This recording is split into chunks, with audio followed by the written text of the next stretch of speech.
Good morning, everyone.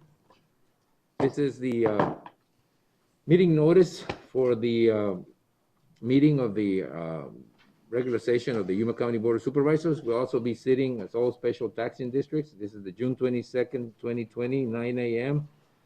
Meeting. I am calling this meeting to order, and the first item on the agenda is the Pledge of Allegiance, which will be led this morning by Supervisor McLeod. Thank you, sir.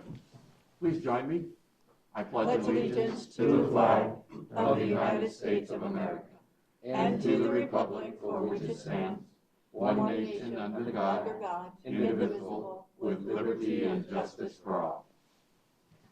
You know, and I'm going to have to start with the apologies. If you can't understand what I'm saying, well, welcome to the club. That was Mr. McLeod would say, but it's more the mask. It muffles a little bit. So, you know, and we're trying to actually show an example of what we should all be doing. So we're going to get into that a little later. So the first item in the agenda is call to the public.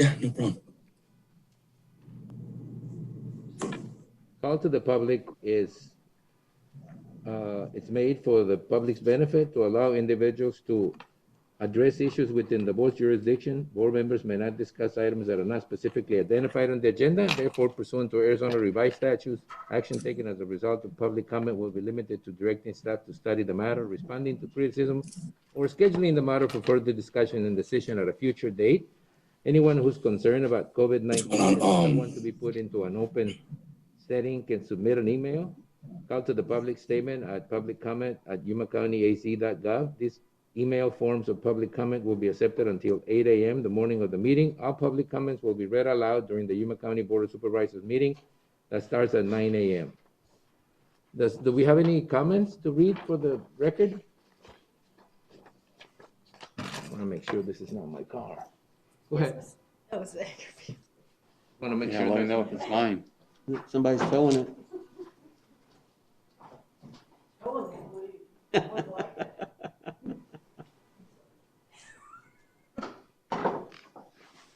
Uh-huh. Oh, it was.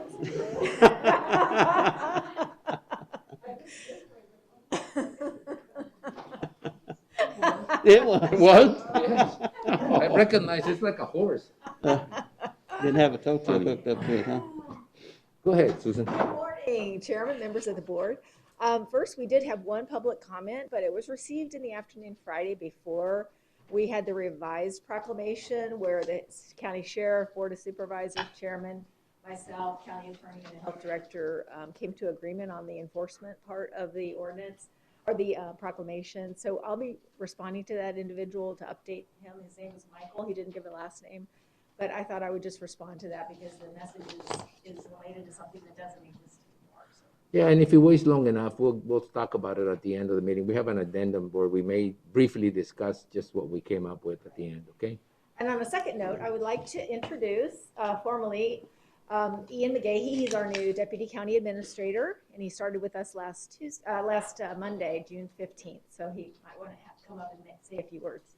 Yeah, and you're gonna have to change your name because it's tough to pronounce it for us. What, Ian? Ian, well, yeah, let's just not go there. But Thank you, Mr. Chairman, and good morning to all of you. It's a pleasure to be here. I'm very excited to be part of the team and look forward to working with each and every one of you and serving our community. Thank you very much. that's because it's early, as you would have you'll find out later. We already had that conversation. Yeah. Hasn't got to know us yet. All right, anyone else? Mr. Chair, Yes? I just want to make an announcement.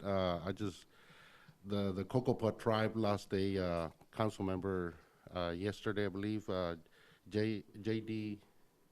Begay, great person. Our thoughts and prayers go out to his family.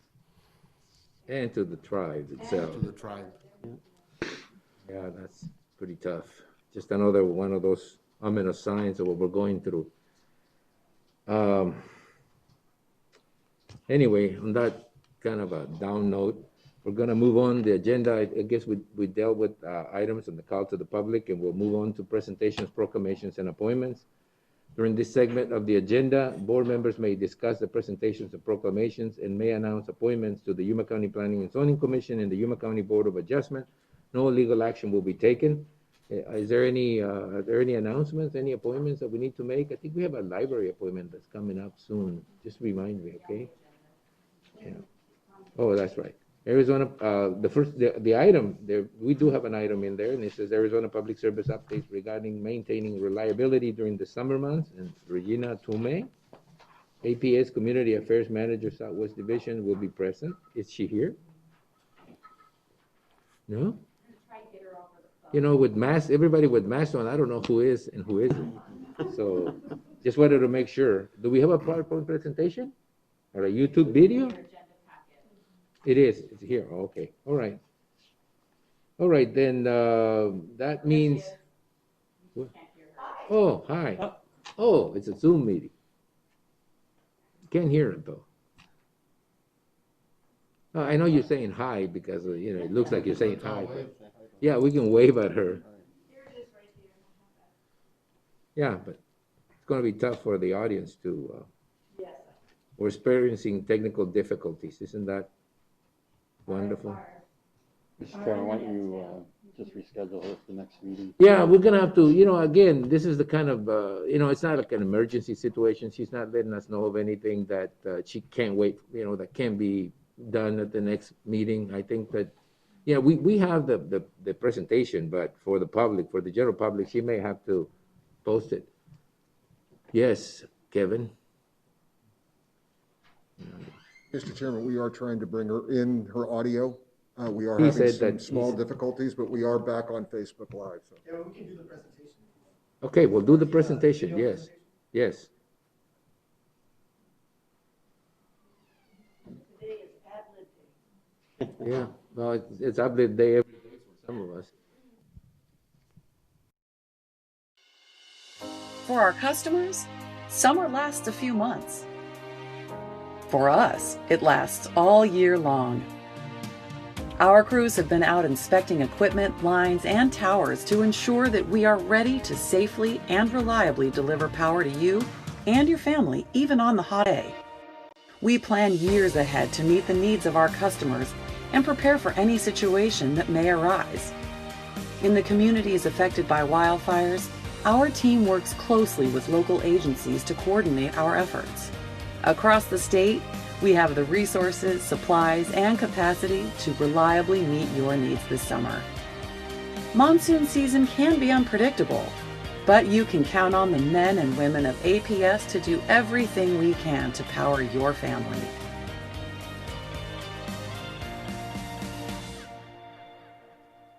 How much are we charging for the commercial? Well, that was pretty nice and neat. Mr. Chairman, Yes, Supervisor I McCall. just have a comment. As you will well know, growing up here, when I was young, which was a long time ago, I don't think. when the wind blew hard, whenever it rained, you know, there'd be a power outage somewhere. And the reliability that we have now is just way beyond what it was years ago. So they've done a great job at improving reliability, particularly, you know, South County, Yeah, Somerton, what can I say? always problems down there. Believe me, in Somerton, they didn't have to rain, just the wind would knock, Right. take out power, so now it's gotten I really. can good. help you mean, guys. I knocked the pole one time and shut off the service for San Luis. So, you know, you can't beat that, No. you know. So, you know, they now have a series of loops that allow them to, you know, change the service lines into some other line. Got that the provides them. redundancy Yeah, now, they got the yeah. redundancy going. They're pretty reliable. They're pretty good about it. I think that in that particular video, as you can tell, it was more how they handle fires and things like that, which are very, I suppose, very difficult because their lines are out going through some of those rugged areas that, you know, when there's a wildfire, I'm sure they're always concerned about their equipment burning down and stuff like that. So, and I know that that's what caused PG&A, I think, or something in California to file for bankruptcy. Old equipment, just they need to keep up. Yes. So we just heard from Regina Timmy, our representative, and she will reschedule so that she can give the official presentation, the PowerPoint that we're not providing right now. All right. So she can go into more detail. Thank you. Okay, all right. And if that's the only item for proclamations and appointments, we move on to the consent calendar, and the following items are listed under the consent agenda, and they will be considered as a group and acted upon by one motion with No separate discussion unless a board member so requests. In that event, the item will be removed from the consent calendar for separate discussion and action. There are 1 through, how many? 20, 22. 1 through 22. We have 22 items for consent. Does any board member want any of them removed? Number 6? 16 or 6? 6. Number 6. Anything else? Yeah, Mr. Chairman, Yes? 7, 9, and 15. I shouldn't have asked. 7, Well, I wouldn't let you get away. 9, and 15. Anything else? I am going once, going twice, gone. So I don't entertain a motion to approve items 1 through 22 with the exception of 6, 7, 9, and 15.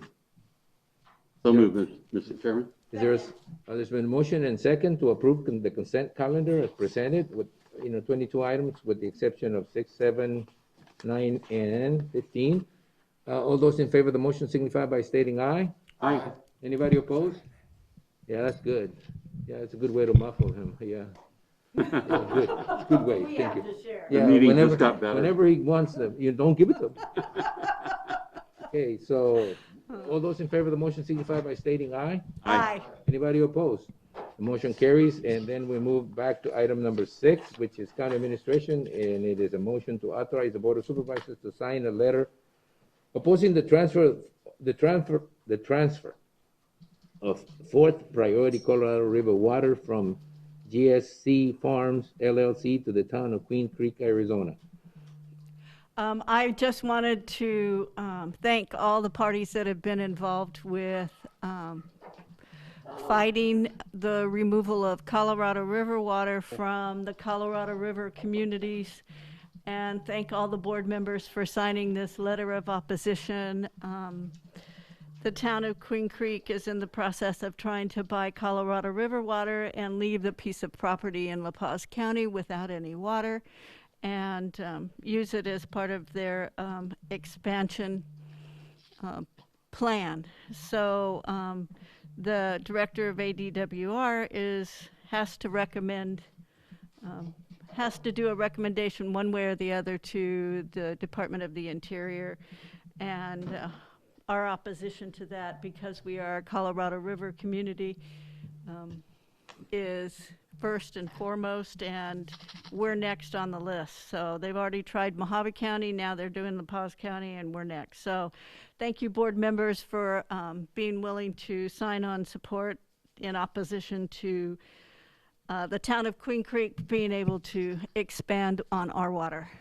I just want to make Thank a you. point. We're not necessarily opposed to the town of it's a Cave Creek. We're really Queen Creek. Queen Creek. We're opposed to the actual action itself. Whether Yes, it was we the are. town We're of Apache opposed- Junction, yes, or whether it yes. was something else. Yes. The idea is that we don't think it's particularly well planned to start moving water rights to different places in the state and then have us be in the not very good situation of having to fight for the water that was rightfully assigned to us a long time ago. So, The water goes with the land, yes. Thank you. all right, so do I hear a motion to approve the item as presented? So moved. And motion and second. The motion was made by Supervisor Simmons and seconded by Supervisor McLeod by about half a second. Any discussion on the item? If not, all those in favor of the motion signify by stating aye. Aye. Anybody opposed? Motion carries, and we move on to item number 7, which is another county administration item. And this will be to approve a contract with Rebecca M. Stu, MD, for forensic pathology services and authorize the chairman to sign the contract effective July the 1st, 2020 through June 30th, 2021. Supervisor McLeod, you brought this up? Yeah, thank you, Mr. Chairman. Susan, when I was looking at the contract, the charges seem just astronomical. Are they in line with what we were paying previously? I think we had our own. I would defer that question to the county attorney's office for the contract questions. More Mr. about Chairman, the members of the cost. board, Bill particularly met with Dr. Shu and reviewed the contract and the terms, and they're consistent. What had happened was Pima County, Dr. Hess was originally doing our forensic autopsies. And unless they do them all, they're not going to just do the forensic ones. So the hospital sought Dr. Chu, an expert, to handle these autopsies in Yuma County. And these are consistent with the same charges we were getting from Dr. Hess in Pima County. They are. Okay. I just never saw the charges broken down like that before, I guess. Neither have I. So we went back and checked and pulled the Pima County IGA that they had set up, and it's consistent. It's almost Identical. It's almost identical. Is it really? Okay. Well, I appreciate that. Thank you. Welcome. Just another thing to it, we're having, I mean, I've been dealing with issues with the funeral services for indigent, but that's another item for discussion some other time with the contract. It's been a thorn on my side for the last 6 months. I just don't want to get into it. So, do you make a motion to approve the item as presented? I do, Mr. Chairman. Is there a second? Oh, there's been a motion and a second. Did you get that, Desiree? To approve item number 7 as presented. Any more discussion? Oh, any more discussion on the item? No? If not, all those in favor of the motion signify by stating aye. Aye. Anybody opposed?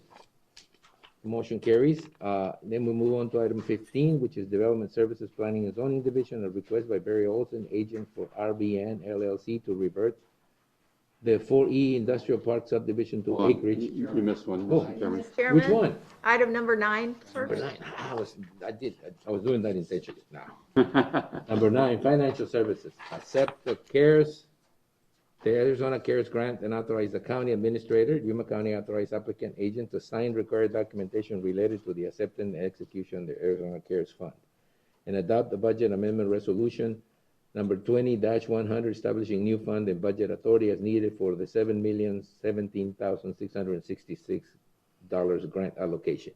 Couldn't you make it 667? I know it's Chairman, easy. members of the board, Gil Villegas, CFO. I'm here to answer any questions. I have a question. Oh, you Go ask. ahead. The question is, how do you split up the cost? Is it going to be partly this year, next year? Are we going to split it? How does that work? How would that work? Mr. Chairman, members of the board, that was the reason why we proposed budget adjustment 22-100. Oh.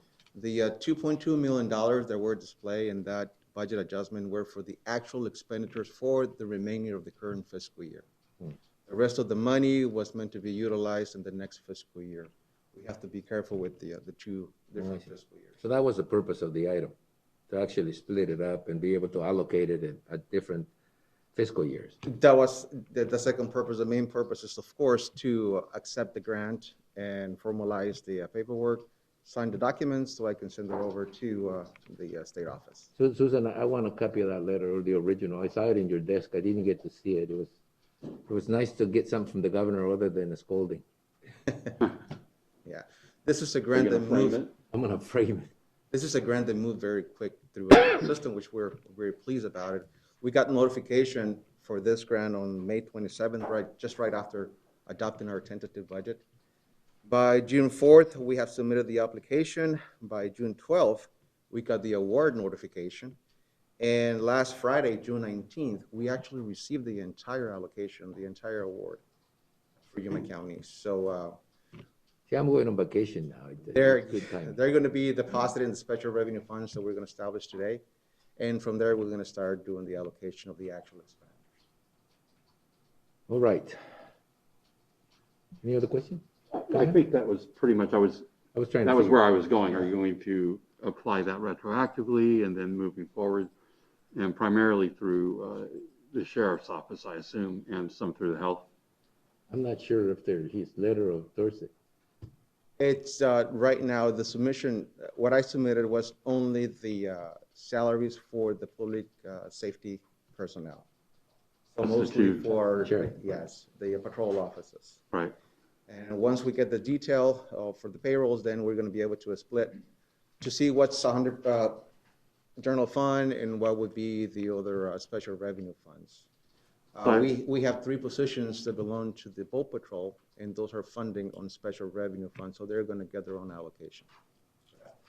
Okay. I would assume we will maximize general fund revenues, right? Mr. Chairman, Supervisor McLeod, that's the intention. Move the expenditures to the general fund, so to the pleasure of the board, we can see what's the best allocation for those revenues. Thank you. Right, any other questions on this? If you have any, There are none, Mr. Chairman. I would move that we approve as presented. I do have one last question. You said first responders, are we in any way looking at seeing if we can cover some of the costs on the health department? Right now, the submission was for public assistance or public safety personnel. I'm pretty sure that the grant allows for us to do modifications to the submitted budget. If we don't have enough money to cover all the public safety, then definitely we can use public health personnel. Okay, just wanted to ask. All right, no more questions. I'll entertain a motion to approve as presented. I made that motion. Is there a second? All right, so. All right, that takes care of. All those in favor of the motion signify by stating aye. Aye. Anybody opposed? Motion carries. Item number 15, Planning and Zoning Division, a request by Barry Olson, agent for RBN LLC, to revert the 4E Industrial Park subdivision to acreage. Assessors parcels number 723-32-001 through 015, consisting of 15 lots located on the northwest corner of Avenue 4E and County 13th Street, Yuma, Arizona, located in the 70 to 74 decibel noise zone. Who's taking this up? I don't see anybody here from Development Anybody Services. here either, that's why. I think everybody assumes that if you have a consent item that it's going to go, and that's a mistake. Because the fact that there is a consent item does not mean that we're gonna consent to it. So may this be a lesson so that people get a little more. Maggie Castro just called my cell phone, so she'll be available to answer any questions. She's watching. I'm gonna leave it open then. Okay. I'm gonna leave it open. I'll just really do it by phone, Mr. Chairman. What, you gonna do it by phone? I thought she said she was coming. No. Well, Mr. Olson, I'm sure isn't here either, so.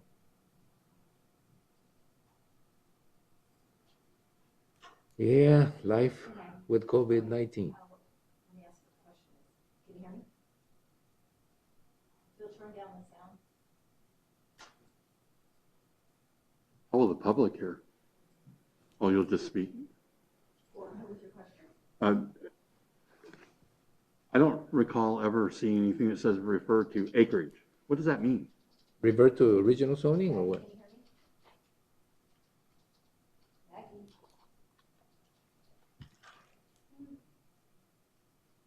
Sure, if Joe knows. I don't care who answers. Joe knows Good morning, everything. Mr. Chairman, members of the board. When you take a subdivision, like in this case here, what's been proposed is to basically eliminate the subdivision like it never even happened, okay? Okay. And so the subdivision plat will be dissolved, essentially, okay? And the parcel will go back to its original configuration, which was 15 acres of it. 15 acres of you know, land, zoned agriculture, or whatever the zoning. So all of the lot lines will disappear, and it'll just go back to one parcel of ground, is what will happen. Yeah, well, the reason I asked, normally it goes back to RA 20 or whatever that might be. I didn't know what the term acreage meant. Acreage? Yeah. Acreage, 8 acres. Acreage, it just means the parcel will be considered Bulk. as acreage instead of square foot or something. Now, as far as the zoning, as to Actually, what's going to agriculture happen to use. the zoning, It says, maybe, the intent is to create one parcel, 18.08 acres in size for agricultural use. So in other words, they're moving it away from zoning, industrial zoning to agricultural use. And it's just gonna be one 18.8 acre parcel. Right. it'll Mr. probably either go Chairman, into RA40 or, members of the board, it just reverts to what it was before. It could Which have was been- agriculture. If it was RA something different, then that's what it would have reverted to. Under section subdivision regulation, reversion to acreage map, section 7.6, it kind of describes it. This is going to go back to agricultural acreage. Okay. Yeah, it just was an unusual terminology. Thank you, Joe. we've seen it before, thank you. Okay. Well, you know, the second thing about this is that it is in a high decibel zone. So it really can be used for many uses. It's either industrial or agricultural. It can't, really be used for residential because then it comes under really strict noise zone reduction matters and zoning issues and so forth. So right now, what they're asking is remove the industrial zoning designation and go back to their original 18 point something acre agricultural use. Yeah. All right. Mr. Chairman, move to approve as presented. All right, there's been a motion. Is there a second? Second. All right, Supervisor Sim, you're a little slow this morning, Supervisor Porchas. You gotta move. Take the mic off. This is working out really well. All right, so we finish up with the consent items. We'll move in for I'm gonna call the housing. Hold on. All in favor? Got to vote on it. Oh, we gotta vote on it? That's the way it usually goes. Technicalities.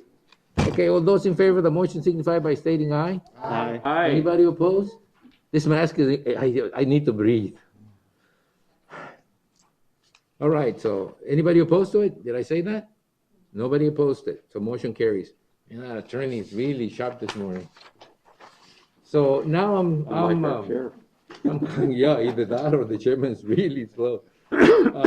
I'm going to then now call a meeting of the Yuma County Housing Governance Board, and I'll call Daniela Vega Esparza to come and join us a little closer maybe so that you'll be a little more, participate a little closer, and so would the housing director. Yeah. No, good chicken. Oh, there. Put it right in the middle here so I can, come down. Thank you, Daniela. Being here, Daniela. And I'm recessing the Yuma County Board of Supervisors, and now I'm convening as the Yuma County Housing Board. And we have a consent calendar, but which means that the following items under the consent agenda will be considered as a group and acted upon by one motion with no separate discussion unless a board member so requests. In that event, the item will be removed from the consent calendar for separate discussion and action. Now, most of these are things we do all the time. It's just, it's just, what do we call them? Like what is it? Formula. Every year we do it. What's it? Yeah, it was like an annual thing that we have to go through. One is the resolution number 2020-23, which will be approving the amount of $5 million. Oh, 5,000. Yeah, 5 million. We're approving $5 million to write it off a bad debt.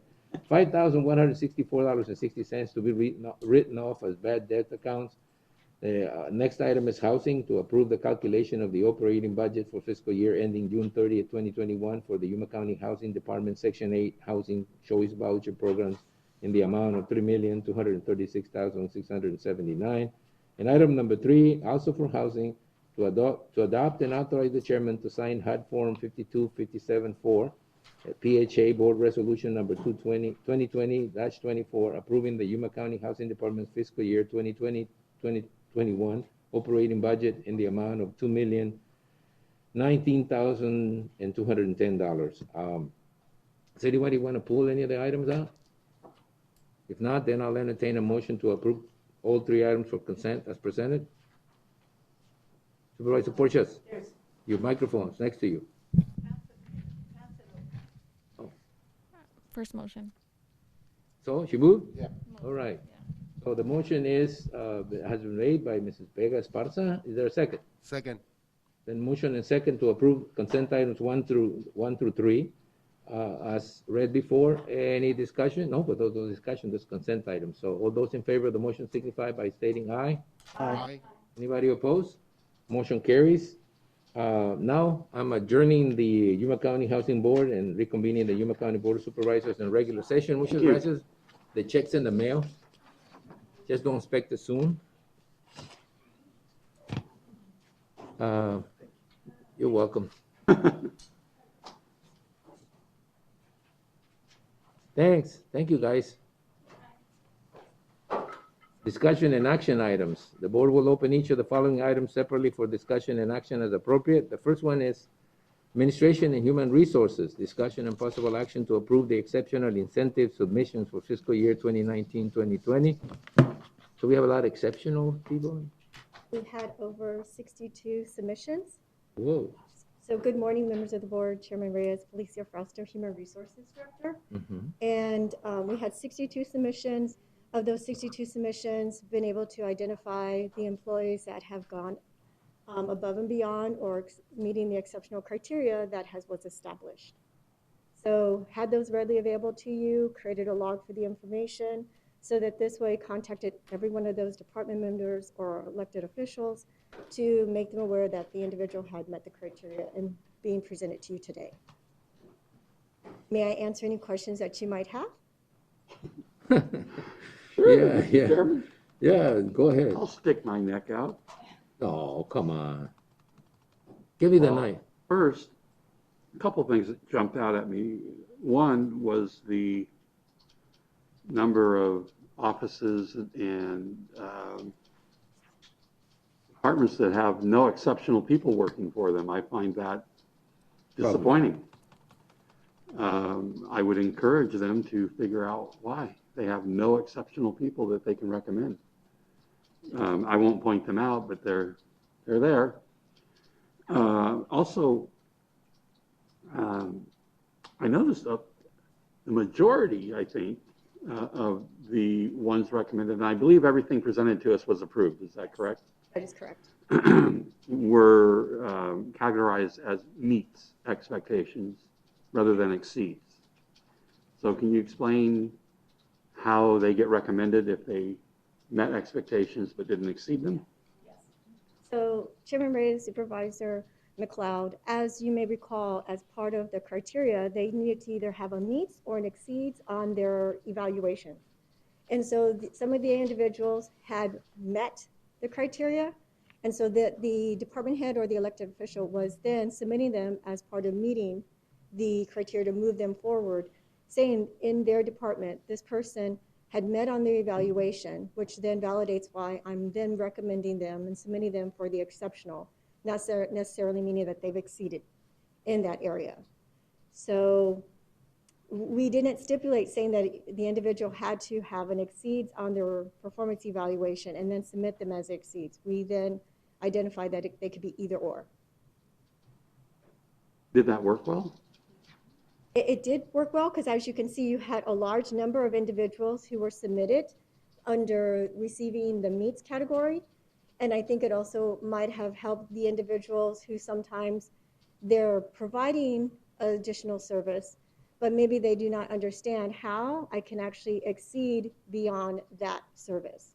So the department or the elected official said, this individual did this in one area and had definitely met, but during the course of the time that they had last had their evaluation, they might have exceeded, but based on their evaluation, I'm still gonna go ahead and submit it as a meets. Okay. And all of those that were submitted to you, not all of them made your criteria, is that correct? That is correct. For human resources, that's what I could see. Yes, Right. but through conversation and justification that they provided, I understood the reason why they might have said that this person meets the criteria and thought that if they had anything that they needed to address individually, they could be able to have that conversation with you. But it's duly noted, and it should definitely be moved forward through that process because we know everyone has their own reasons as to why they exceed or why they've gone above and beyond in a particular area. If I may. Sure, continue. As a human resources professional, were you pleased with how the process worked?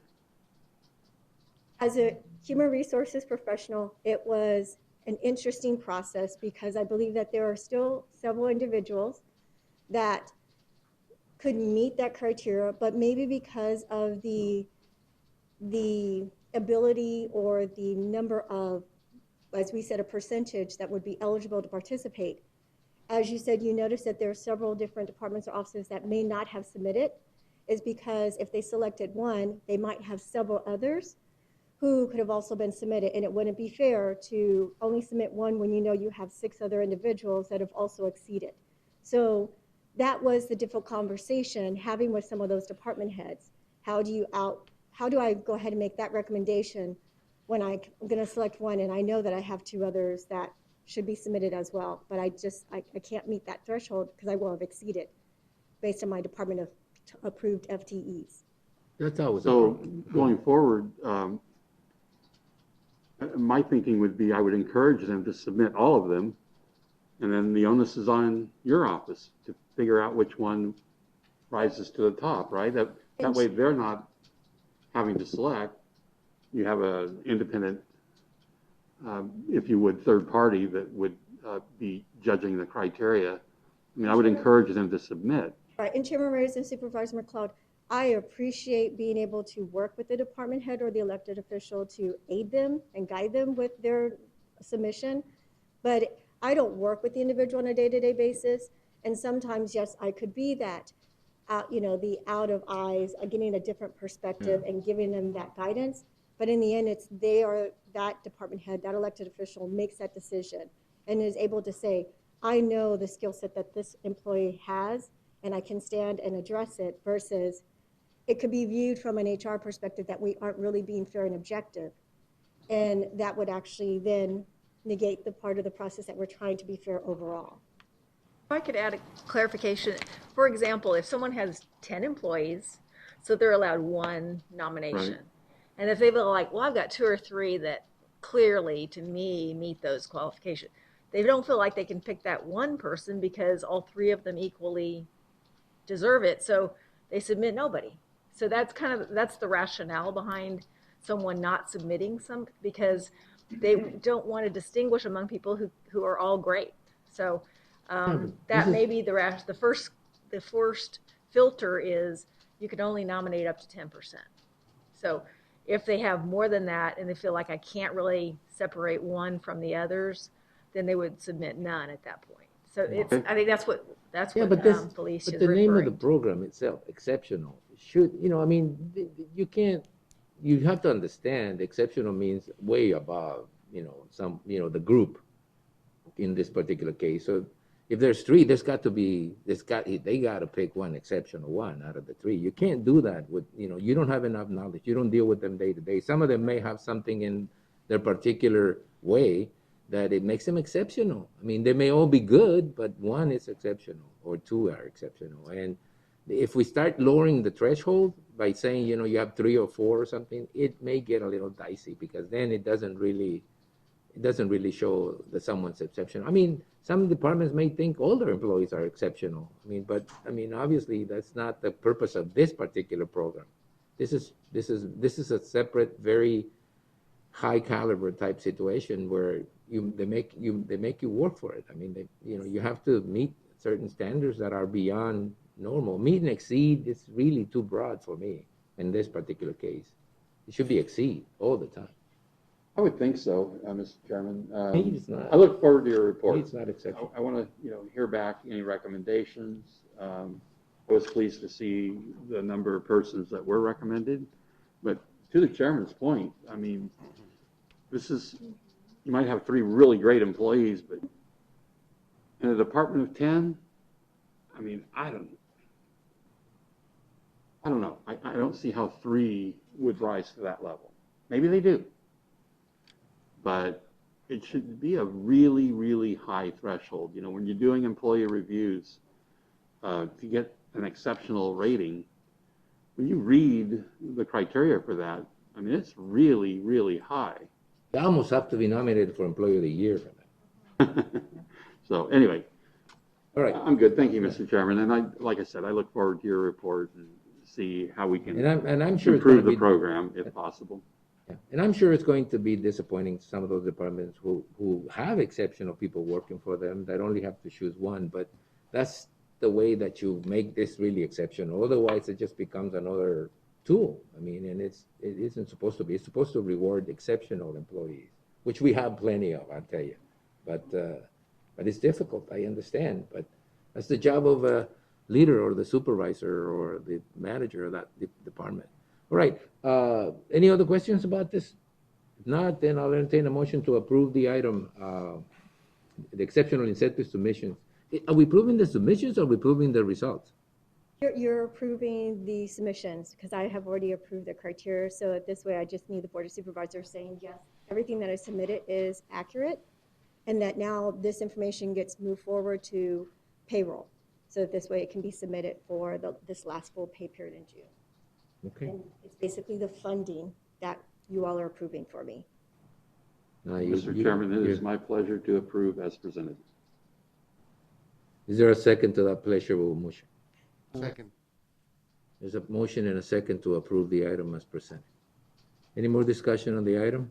If not, all those in favor of the motion signify by stating aye. Aye. Anybody opposed? You should have waited until you finished voting for it now. Anybody opposed? No? Motion carries. Thank you, Alicia. Thank you, Mr. Chairman.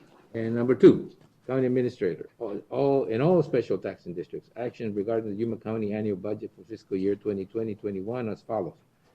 Conduct a combined public hearing on the fiscal year 2020-21 annual budget and the truth and taxation hearing, primary and secondary property tax levies. Adopt resolution number 2020-21, a joint resolution of Yuma County and the Yuma County Flood Control District, Public Health District, Jail District, Library District, all improvements and special districts, adopting the Yuma County budget for fiscal year 2020 and 2021, and adopt resolution number 2020-22, a joint resolution of the Yuma County and the Yuma County Flood Control District, Public Health District, Jail Library, and Library District, adjusting employees' compensation and program funding. Now, who's going to do the presentation? Susan? Yes. So in order for you to hear me clearly, I took off my mask just for this temporary situation. So good morning, Chairman Reyes and members of the board. Today we're going to provide a brief overview of the FY 2021 final budget prior to your holding of public hearings for the budget and the truth and taxation hearing, and then action to adopt the final budget. So this schedule was how we went through the budget process. It began May 4th and it culminates today with the adoption of the final budget, which goes into effect on July 1st. So first, I want to ask Gil Villegas, our CFO, to go through the changes that have occurred over the past couple of months in the current year, current fiscal year, and you've got a handout in front of you, and how that will impact us going into the next fiscal year. Gil? Thank you, Susan. Mr. Chairman, members of the board, Gil Villegas, CFO. Ever since we brought to you the recommended budget, we put an emphasis that the revenues were going to be reviewed very closely, keep the board appraised of the changes that we might have during this time. Certainly, it's been a number of our surprises that we had. Hopefully, most of them are going to be a pleasant surprise to our numbers. Like Susan mentioned, in front of you, you should have a handout where I'm listing the revenue sources that we have been showing to you during all this process of the budget. I'm going to ask Amelia if you can display my PDF so the public can see it as well. Yes, please. So this is the handout that was given to you. What I'm doing with this spreadsheet, what I'm listing on the first column, you will see all our major revenues.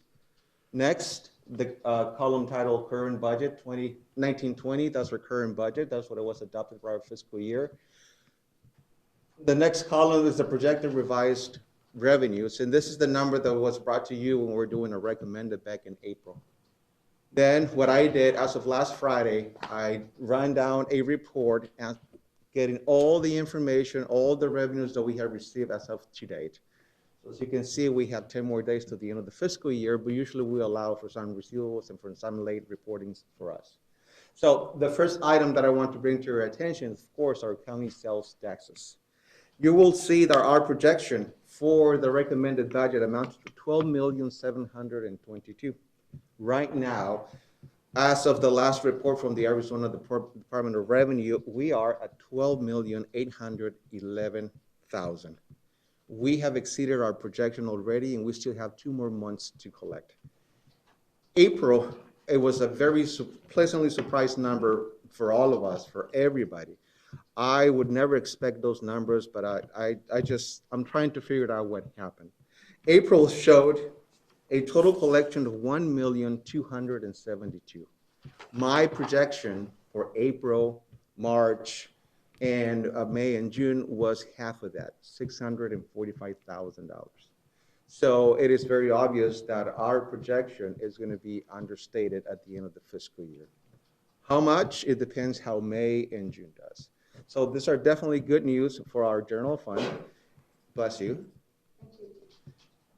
And also good news for the health district, which also One of the revenues is the collection of taxes in the jail district. If you recall, for the jail district, we budgeted $1.3 million worth of salary savings. Providing that the revenues materialize for the next fiscal year, this additional funding at the end of the fiscal year is definitely going to help them not to have to commit to those salary savings. We have enough budget authority within that fund so we can move it to the personnel if they need that budget authority. Now, once again, going to the April numbers, I went back and I asked the Arizona Department of Revenue to give me a detail by business code to see if it was one line item that actually brought everything up. And to be sincere with you, there was nothing. Everything was according to what we had been averaging in the last 9 months. Total, the county has been averaging around $1.3 million for the last 9 months. This is prior to the COVID. It was prior to the situation that we're having right now. April came out, like I said, at 1.272. It's like the COVID-19 never happened. So, I bought too much toilet paper. You better be ready because, a lot of people bought a lot of stuff. Perhaps, to Mr. get ready. Reyes, We went out, just took out, Sam's Club, at the same time. So you may not be expecting the same thing in May or June. perhaps, Mr. Reyes, during the projection that we did back in March and April, we should have considered those, the incentive money that we received, the unemployment, but it was very hard for us to predict when we were saying the unemployment going 8% from the prior fiscal year. We were very close to 23%. So that's what we do in finance. We plan for the worst, we hope for the best, and we're very pleased that at least right now for April, those numbers are coming in at such a high level. So like I said, right now we have collected 12.8, depending on May and June, which usually are our slowest months for the TBT for tax collection. We might end up 1.5 or $2.5 million above our projection. The second line item that I have is property taxes, current and prior year property taxes. We had a great month collecting for May. That was the second payment that it was due, $2.7 million, just about average, about what we collect for that second payment. Because of the refunds that we had to do to solar companies, it's most likely that we're not going to meet our projected number. It's going to be very close to $500,000 or $700,000. All the refunds, all the repayments to the solar companies have been processed, so there is nothing that we need to worry about in the next fiscal year. Before I jump into our sales tax, the state sales tax, I want to visit the auto in lieu of tax state. The Arizona Department of Transportation released their numbers for the current fiscal year. They revised their numbers, and for the next fiscal year, we have projected $6.4 million for the end of the fiscal year. They're saying that the new numbers is around 6. Right now, we have collected 5.979. I've seen a decrease in the last 2 months in collections. So we might end up a little bit higher, $80,000 more than the $6 million that the ADOT is projecting for us. Overall, for the taxes, what we have projected, $50,779,000. With the with the speculation that we're going to do good in May and June, we probably are going to end up $1.2 million above that projection, which is good for Yuma County. State sales taxes, they're faced with the same situation that Yuma County is. Right now, as of today, we have collected a total of $20,772,000. They only need to collect around 1.5, or they need to report to us another $1.5 million in the next 2 months. That is highly likely that it's going to happen. The JLBC, sure that I have that right. Jones Legislature Budget Committee, JLBC. They have again revised their numbers, the numbers that they provided to us in February and March. Back then, they were saying a 3% below last year. The numbers that I just got late last week, they're now saying around 3.3% above last year. So same thing, the whole entire state, we're very surprised, pleasantly surprised as these numbers are coming the way they are. So it's very highly likely that state revenue or state sales share tax is going to meet our projection, probably a little bit more than we have anticipated. Federal PILT, it's another number. We have received the notification that we're going to be receiving our $3.8 million. If you notice, we only have recorded right now 93,084. That was for a lawsuit I believe the county participated on, and they sent us some money. So we're going to get the 3.8 plus the 93,000 that we already have received. So in the majority of the revenues that we have right now, we're having good news except for the property taxes for obvious reasons. I'm not going to spend a lot of time in the other categories unless there is a question from the board in regard to charge for services, fines or forfeits, license and permits, and interest. I just want to point out the charge for services. We projected $4.3 million. We're now, right now, at 4.6.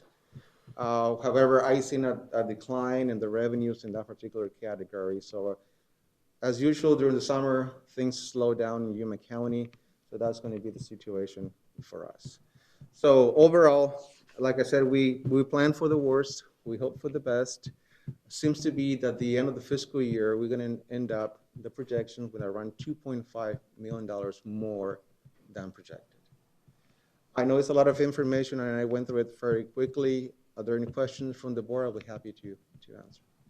What are the other sources what are they? What is it? Sources, down the bottom it says other sources. Total revenue. Sources, those are the transfers in, transfers out. Actually, this is only the transfers into the general fund. In prior years, what we did, the general fund took on a couple of FTEs from Fill the Gap, special revenue funds. So what we're doing now, we're just transferring the money from those special revenue funds into the general fund. If there are any shortfalls, the general fund will cover for those positions. So if we're projecting that we're going to receive the whole $573,000, we wait until the end of the fiscal year so we have actual numbers on those personnel expenditures so we can or we can transfer the funds into the. Mr. Chair? Sure. Supervisor McLeod. Gil, thank you for the presentation. I think the public is probably very surprised by those numbers. I know I was when I called you last week. And it speaks very well for our community and even the state that we've seen other areas that are suffering terribly. And for us to be able to report numbers like that is just fabulous. We should be very, very pleased and rejoice in that. I was definitely, Mr. Chairman, Supervisor McDowell, was definitely shocked when I saw those numbers. Even when we saw the preliminary numbers from CSA, I was thinking something is wrong. There is no way when, like I said, the unemployment is going very high. When we see the businesses closing down 50%, it's the stimulus money. I mean, it's the stimulus funding. Stimulus money's flowing, and it actually worked. On top of that, again, when you have an unemployment, I think this is the second lowest unemployment, amount that you get every week, and then you add $600 to that. I mean, I was, as a part of my personal experience, I thought rents were going to go down immensely because people weren't going to have enough money to pay their rent. That really hasn't panned out either. And it's just that influx of money, extra money. And the fact is that while a lot of the stores, the non-essential stores were closed, all those stores that were open were actually taking the customers at Best Buy or some of the other places that were limited. They were people were spending money someplace else. They were spending it at Walmart or they were spending it someplace else, but they were spending it. And I think that sort of compensated a little bit. I guess people bought a lot of more things to eat at home when they didn't go to restaurants. And, it sort of balanced out a little bit. Unfortunately, as the Supervisor McLeod said, some of those businesses that really are hurting, some of those restaurants and so forth. Really, I'm sure that for them, it's been a very, very dramatic and steep decline, and some of them may not necessarily come out of it as well as we seem to be going to. Again, everything is tentative. You know, I hate to put a downer on your presentation, but we're not out of the COVID situation. That could be, you know, that could make things, you know, we could go back to a stay-at-home order. It's a moving target, let's put it that way. So even though the numbers that you're giving us today are somewhat very positive anyway, we're still not out of the woods yet. And I think we need to continue with that conservative out view of things. And again, if we come out of this without major damage, I think we'd be lucky, and probably has a lot to do with the way that you guys handle the money. Thank you, Mr. Chairman. Yeah, and I just want to make clear about that. I don't want to give the wrong impression. We're not completely out of this COVID-19 situation. So everything is predicated on revenues that we're going to receive the next fiscal year. So we're going to continue to monitor these revenues. We're going to continue to provide reports to the Board of Supervisors. Maybe every month or on a quarterly basis, so we can see what's going on in our community. But this is definitely a very pleasant surprise. All right. Any other questions from the supervisors? I'm going to open up for a public hearing. Are we done? No, we're not done yet? Wait a minute. I asked Gil to go through the current year. This is about the your adopted budget for 2021. So I'll continue with my presentation, but I will quickly through it.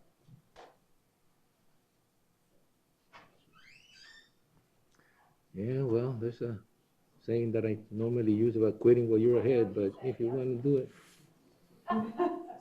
it, fine. Fine, go do it. There's some things I want to change. I told you. So we gave you pleasantly positive numbers for May, or for April. Oh, yeah. So we still have a couple of months.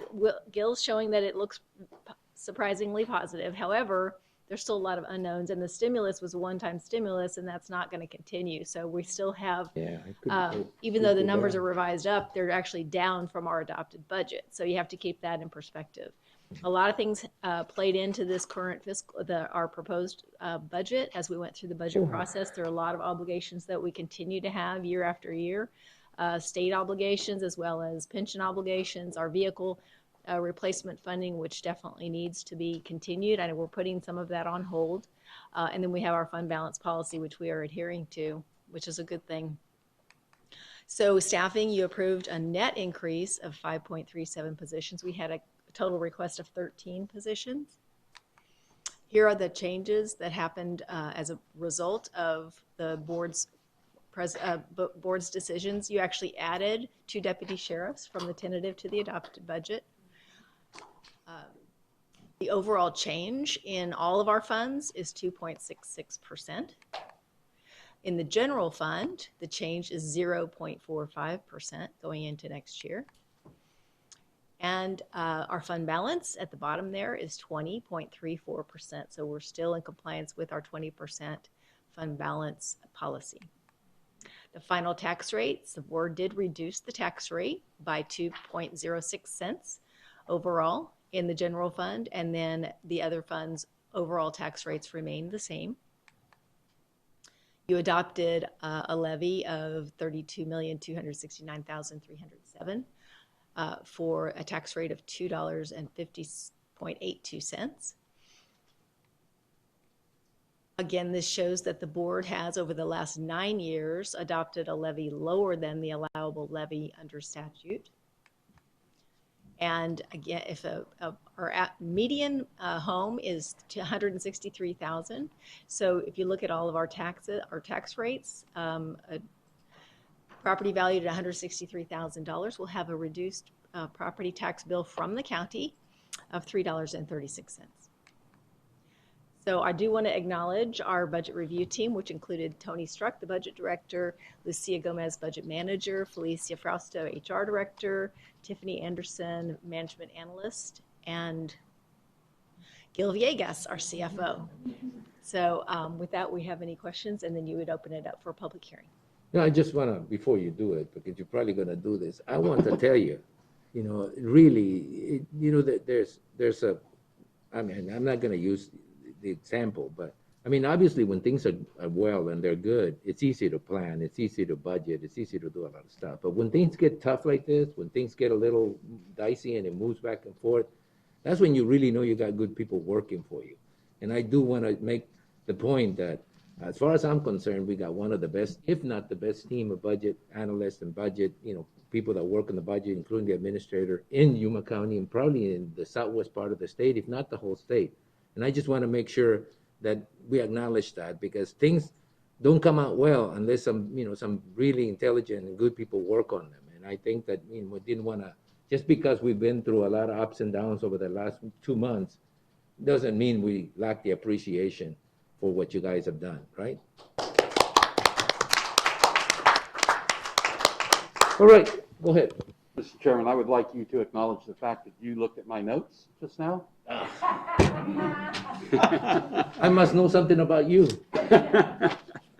Of course, I echo those comments. Thank you, Mr. Chairman. I did have one question, Susan. Do we anticipate still putting the state on notice about moving, I think we talked about $1 million over to the jail district in case we needed to? I think we ended up I believe we ended up placing $500,000 as a transfer of cash from flood control to jail district if needed. So we just need to notify them by October 1 if that's our intention.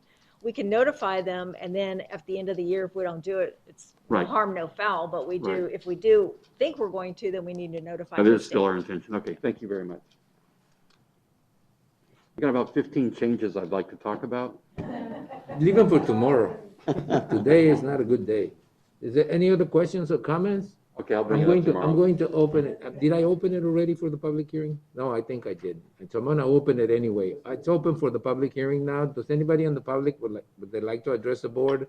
Again, we can take your comments, on the internet. If you wanted to place them, you could place them over there. Do we have any comments on the budget? Not that you're aware of. Well, okay.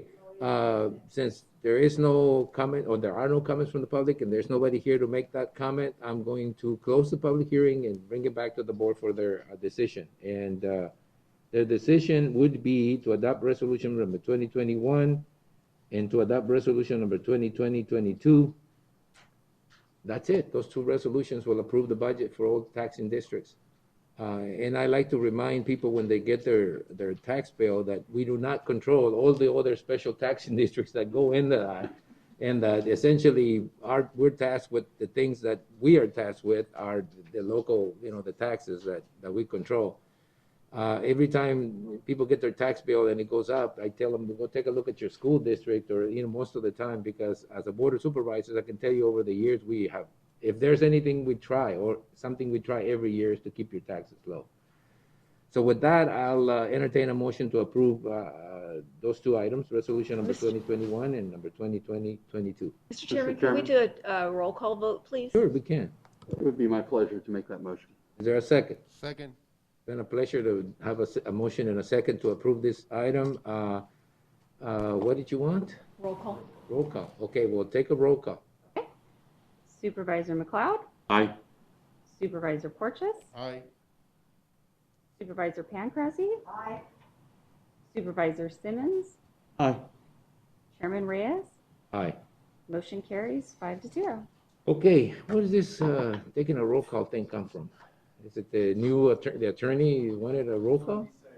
To be safe? Oh, wow. All right. So we'll then move on to the next item. And again, I also want to thank the board. We thank the staff, but, I also want to take the time to thank the members of the board, especially those who have a very active part in making sure that this budget looks what it looks like, because at the end of the day, the buck does stop here. So guys, thank you very much. I want to tell you the last 3 years have been a pleasure. The last 3 years, not the years before that. No, but I really like working with you guys. You guys have been a great team. All right, so that motion has been done and passed. So I'm going to move on to item number 3, which is county administration discussion and possible action regarding the following legislative items. Now, a report to the Board of Supervisors regarding proposed bills in the Arizona State Legislature with impact to Yuma County, and update regarding strategies relating to federal legislative priorities. I hope it's not a secret that President Trump should be visiting us tomorrow, so better, get your act together. Mr. Chairman, members of the board, the report is typically done by Paul Melcher. He was attempting to do this by phone today, but I'm not sure with our technical issues whether that's going to be possible or not. So we will find out and let you know. Is the legislature in session? No. So there really should be very little. Right, no status change since We the can last time. We still are on the same federal priorities that you've identified and the state legislative priorities. Right. We got an email from him a couple days ago, so thank you. All right, the next item is the County Administration Public Health Service District Services. Public Health Services District discussion and possible action regarding COVID-19 update and activities. We know we have this item here to discuss sort of general things, but there was a proclamation. I do have an addendum that I want to sort of roll into the same, if I could, Attorney. But I open up two items at the same time? Or do you want us to sort It of? falls under the way it's written. Yeah, I could have left it there, but I thought, due to the fact that it wasn't that simple, I wanted to make sure that I gave the rest of the board an opportunity to make a comment on that, on the latest proclamation. So I'm going to open the addendum item at the same time so that we have a chance to discuss it all together. First of all, before we get into discussing this, I'd like to have the Public Health District Director give us an update on where we're at in terms of everything. I mean, I know we can read, but it's been a tough weekend. I mean, some of those numbers are really tough. Good morning, Chairman Reyes, members of the board. Diana Gomez, is that Oh, correct? I'm Because sorry. you have My a name mask is- on. We don't know. My name is Diana Gomez. I'm the Public Health Services Director. Thank you for having me here this morning. So yes, we continue to track our numbers, and as you've seen by the update, we had a high this weekend. We were treading in the 200s, high 200s. So our focus continues to be on continued testing. Having sustainable ongoing testing is important for our efforts to determine community spread. We do know that we have community spread. So the other piece that's very critical to that is contact tracing. We're currently devoting all our staff as well as additional staff to contact tracing. As you can see by the numbers, it's a very time-consuming but very important process. So our cases are treading. To date, we have close to 29,000 tests that have been conducted here in Yuma County. So that's the good news. Our cases right now are, yesterday we're at 4,604. It's a really high number. Again, with community spread, that's what we anticipate. One of the things that we need to continue to remind people is that if you test positive, you need to self-isolate.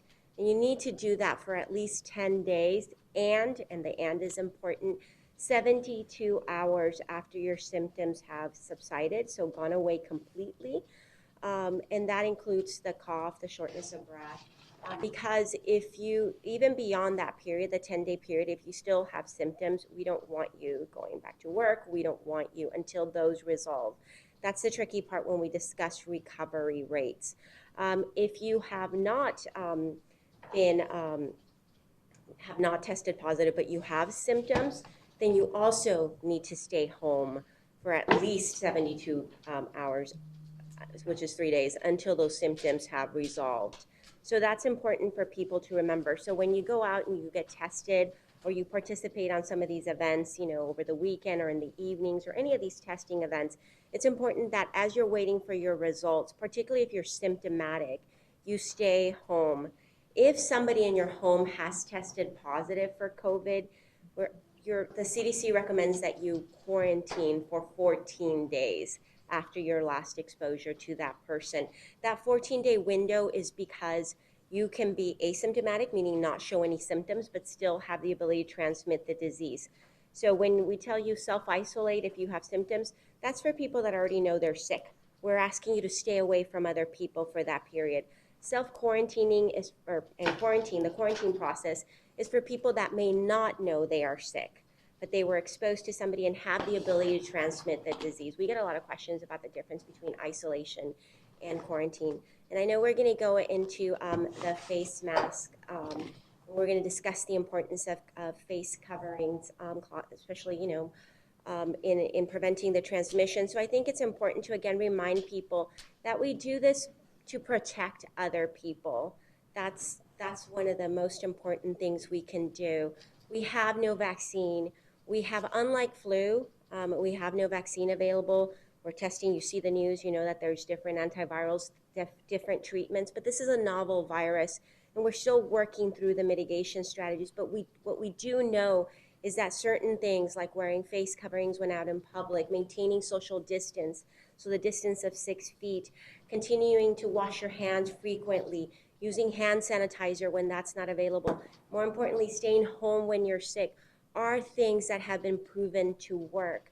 And so again, not everybody that develops this virus or catches this virus will show symptoms, but they can transmit the virus.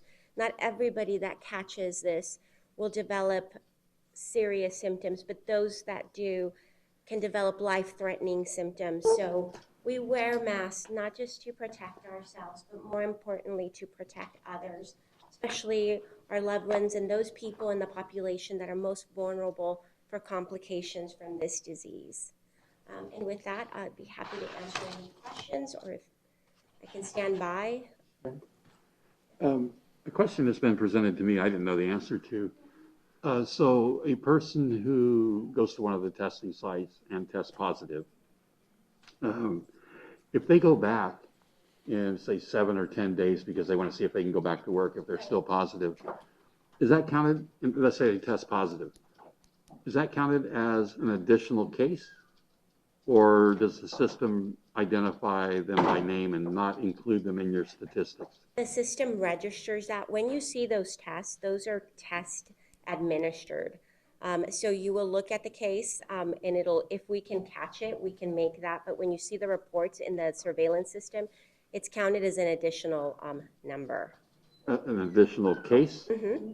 So a person can get tested a couple times and that'll add to the number of total cases. Right, it'll add to the number, it'll add to the number. That's why it's really important that you follow the CDC criteria. It is possible that if I get tested today and I go back 10 days later, I will test positive again.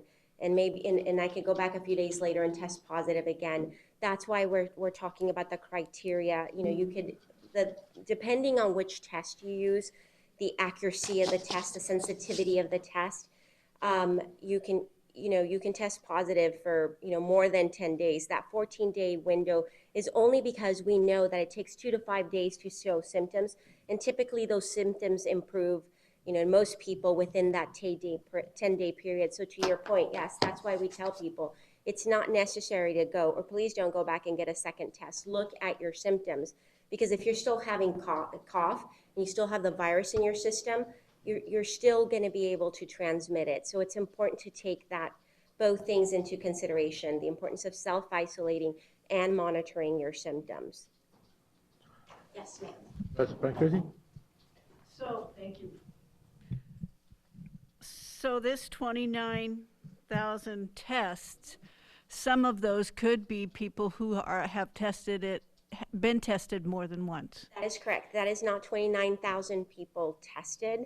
That is 29,000 tests administered, and that is the way the surveillance system goes. It's not unique to how we're counting things here. It's just, as a provider, when you order a lab test and you submit that counts as, that automatically checks it off, and that's either going to come back as positive, negative, hopefully not inconclusive, but that's the ticker that you're seeing. It's test administered. So yes, to your point, it could be somebody who has taken, more than one test. That is not individuals, that is tests administered. So the 4,604 cases could be one person testing more than once? Times. It could be. It's difficult to catch, so yes, it could be. Okay. That's why it's important. We want people to get tested.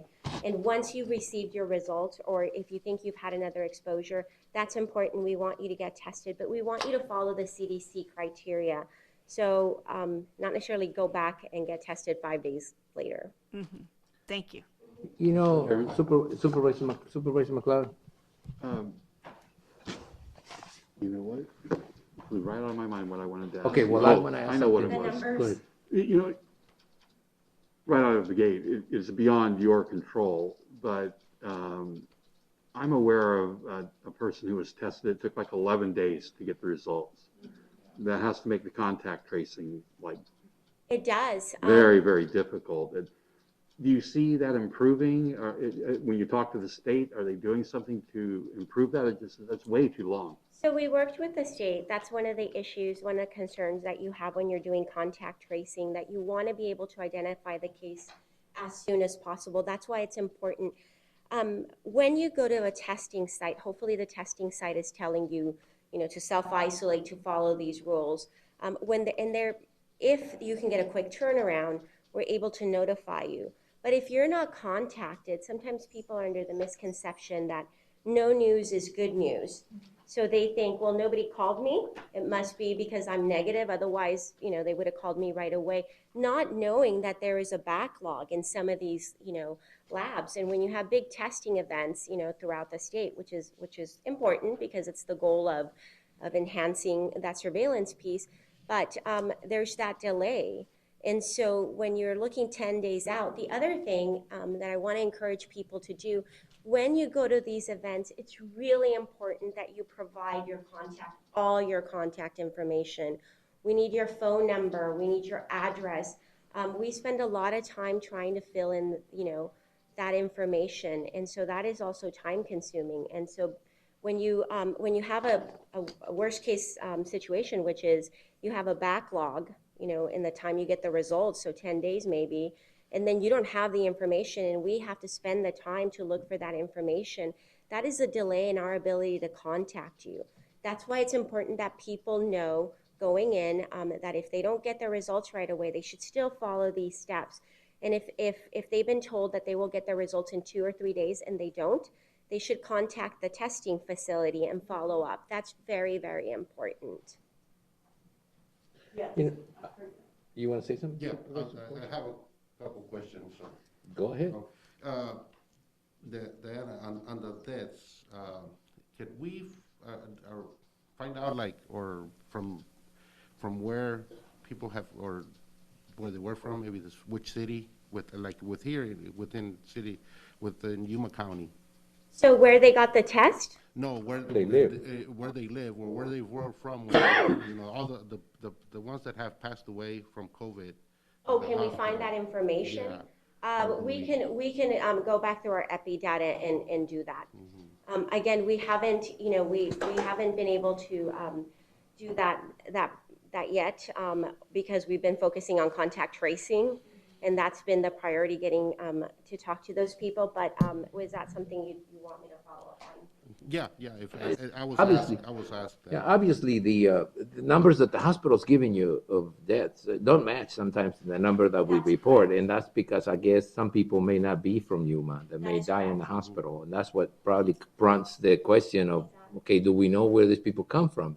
I know people have been transferred from Mexico to the United States already sick, and so it's difficult to pinpoint that unless you had a source, unless you knew, unless the information's available. And I guess that question, and let me add to that, Supervisor Porches, that sometimes people, especially people who come from Mexico who can live here, they give an address on this side. And then, so they get admitted in this side with an address in this side, but they actually don't live there. They live across the border and they just have an address in the United States. That's what happens when you live right at the border. These people who come in, patients who come in, have the right to be in the United States because they have a green card or they have some sort of, permanent, they're a U.S. citizen, for example.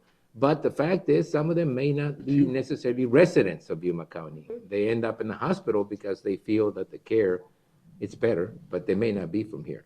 Supervisor Porches? Yeah, and that's why it's important to go back and look at that. And when early on, when we had less cases, it was easier to do. But now, even with our staffing, it's just so resource intensive to try. We want to contact people as soon as we can, and that's what's taking the majority of our resources. And you mentioned about getting people more, getting tested, which is I'm all for that, but, you know, this is a scenario that I was asked. Let's say, you know, I go get tested. I work, I have my job, but after I get tested, am I supposed to isolate until I get my results back? You're looking for symptoms. You're looking for symptoms, and when you go get tested, you know, if you're going to get tested because you believe that you had an exposure, then you should wait. An exposure, a significant exposure, means you've been in contact with an infected person, closer than 6 feet, obviously, for a prolonged period of time. Or you know, somebody coughed on you that you knew was infected. But if, for example, I get this question a lot, if it's, you know, for example, my spouse who works with somebody who tested positive and they did not have that significant exposure, then no, you don't need to. But you should be looking for symptoms, and we should all be taking these precautions to minimize the risk.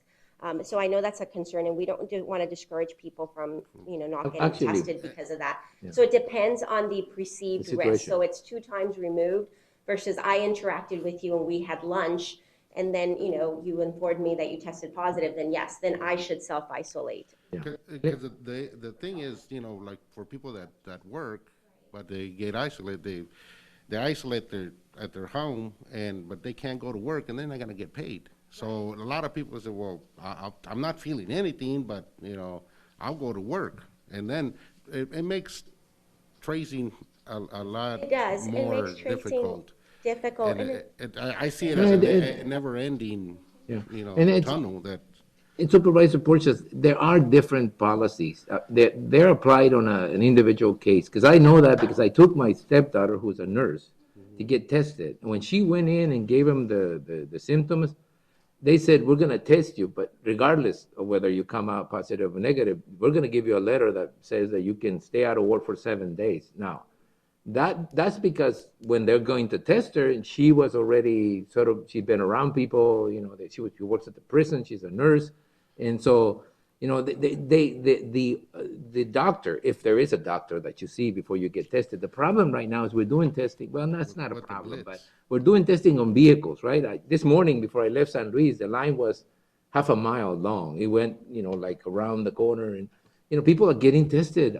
You know, people are getting tested 2 times a week or every week or something because they can do that. And that's creating a lot of problems. But going back to what you said, I think that a person that has symptoms and says that and takes a test that is individualized, not the one you drive through, it's able probably to get a letter from the testing, from the clinic that's doing the testing, basically giving them something that they can use to justify not going to work. But if you don't have that, then you're faced with a situation where your employer can tell you, hey, look, either you come to work, you don't get paid. You can stay home if you want to, but I'm not paying. When you have a document saying that you have to medically, you know, isolate, they may have a different situation, labor situation. And that's the thing, because if my employer sends me to the doctor because there was someone, then they'll pay me. But if I just go on my own and say, well, I went and got tested, I'm gonna stay home. No, that's not gonna you work. don't show up and you're gonna get paid, or you might even lose your job. So that's, you know, those are the things that are going out there.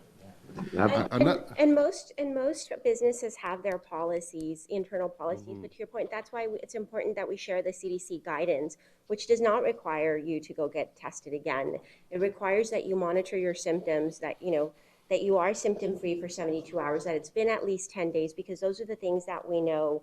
And I understand people's frustration. We've been dealing with this for a long time, and it's just, Yes, you're tired of it.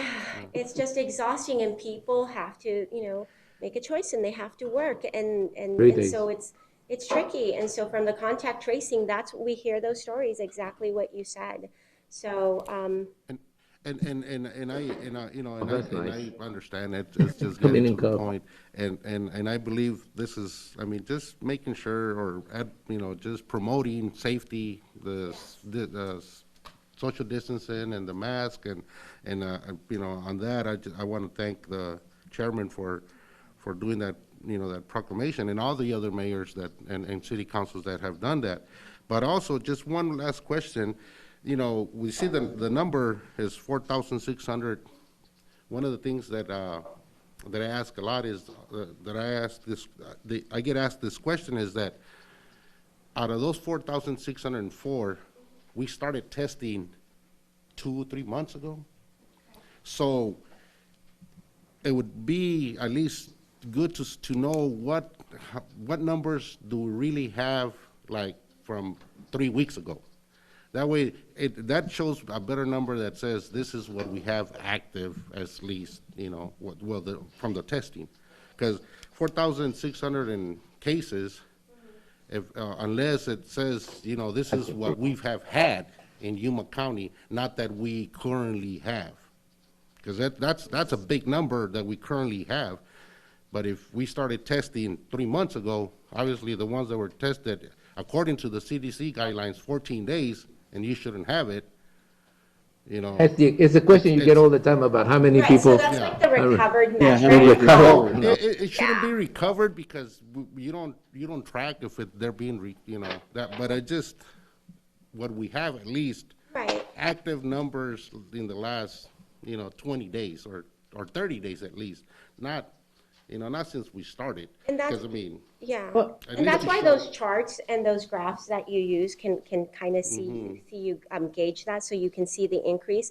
As a test, when we report, for example, on a day when we report 200 cases, let's say, that's after going through 1,000 test results and sorting out the negatives to the positives. So when you look at the metric, we screened 1,000 tests that day, and we identified 200 plus to be positive. And so those were active, positive results that day.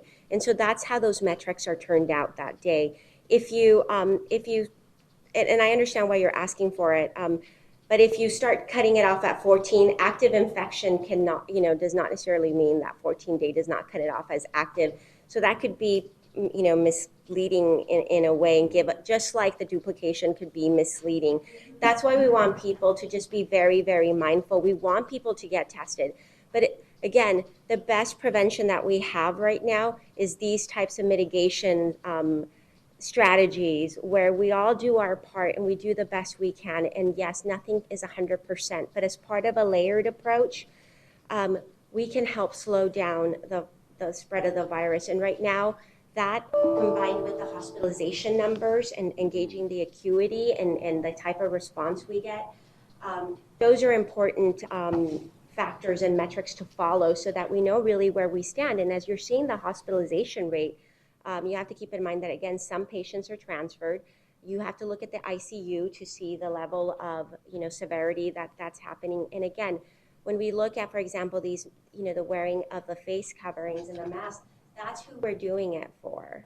It's for that segment of the population that really, really needs, they're doing their best. If you look at the infection rate, they don't have a very high infection rate. It's the younger demographic below that. And so that's what we need to focus on our end, aside from continuing to procure PPE and distributing PPE, giving the guidance, doing the contact tracing. And every day we try to figure out how to improve, those metrics and that information we provide. But when you have the numbers of cases coming in and the priority is identifying and calling those people, that's where all the time is being, even with more staff. But yes, we're hoping to catch our breath a little bit and be able to do that. Supervisor Bancroft. I don't know, I just look. I was just going to ask you anyway. Would it help if we added more staff for you? Yes, we're in the process of doing that. My question was, would it help if we added more staff? Yes. And you said yes, and you're in the process of doing so. Yes. Oh, good. And they have to have some sort of training, right? Yes, correct. We're in the process of adding more contact tracers, which right now is one of the primary things. We're also in the process of getting more epi support to be able to crunch those numbers and give those metrics on a more individualized basis. Because again, information allows you to make, decisions that are vital to your well-being. So yes, as the health department, we're doing our regular, all the other diseases and all the other things that we did are still out there. So we're doing that. And then this was a challenge that is still ongoing. And so, yes. Mr. Chairman. Go ahead. Okay. I just wanted to actually hit on a couple of points. I mean, I don't think personally that I ever thought we were not going to have a high number of cases. I was always under the impression that what we wanted to do was flatten the curve. That's the term. And flatten the curve, the purpose was to be able to keep the numbers to a point that could be handled by our local health providers. In other words, the hospitals and so forth. When I look at the numbers, I've stopped looking at the total number of tests because there's too much variation. There could be same person tested 3 times.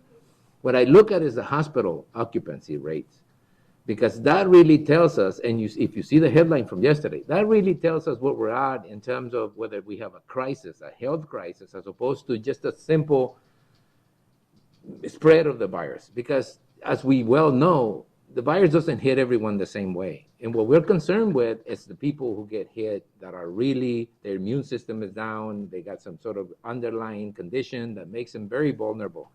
So what I look at most of the time is, okay, is the hospital able to handle the load? And it concerns me when I read something like I read yesterday that they're going into a different phase. If everybody takes a little bit of time and remembers, the fact is the hospital started with a process where they actually had no elective surgeries. Correct. And then, in other words, they stopped so they could have enough space. Then they got into a situation where they had enough space and, so they started to do elective surgery. Now they're back into not doing elective. In other words, to me, the cycle that you have to really be careful with and watch is the hospital occupancy rates. Now that surge network they're tied into means that they can actually send people down here if there's enough space in this hospital. Surge works both ways. I mean, it isn't just a relief valve for the county. If the hospitals throughout the state start having a high occupancy rate, in other words, start getting overloaded, then everybody's got to take everybody else's, patients. That's why when I read the state numbers and I read about the hospital, the other hospitals, the ones in Pima, the ones in Phoenix, there's that concern for me because I honestly believe this virus is going to go through us in some odd way. I don't want to minimize the fact that it probably slowly. The only way it's going to slow down, it looks to me right now, it's either we take these measures or it's going to hit enough people that are going to get through it, that there's going to be enough people with herd immunity, with immunity already, that there's going to be less people for it to jump over. So in some way, this is a long process, and I think everybody needs to realize we're going to be living with this for a while. So, and we'll get into the mass discussion a little later, but at this particular time, the question that I would simply ask is, how is the hospital doing? Are they adapting well? Do they have enough capacity? Can they increase the capacity? Can they open up I've had conversations about a field hospital, right? Well, a field hospital is just a facility. It still needs the nurses, the doctors, the trained individuals, the health individuals that are going to take care of that. So creating a field hospital, I don't think is that difficult. I think we could probably handle it. Staffing the hospital is going to be a big issue. And so, that's what we got to let people know. Look, let's just try as much as possible to avoid getting into a situation where we have to equip a field hospital. We have to bring in people. This is a very difficult area. We're living right next to 3 more states. All 3 of them are in a high risk situation. San Luis, Mexico, Sonora, Mexico, is really going through a tough time. Mexicali is the 3rd largest. They have the 3rd largest of the 3rd largest of positive cases in the country of Mexico. And Imperial Valley is the highest per capita, county in state of California. So we're like surrounded by high numbers. So the critical part to me is how far can we handle it?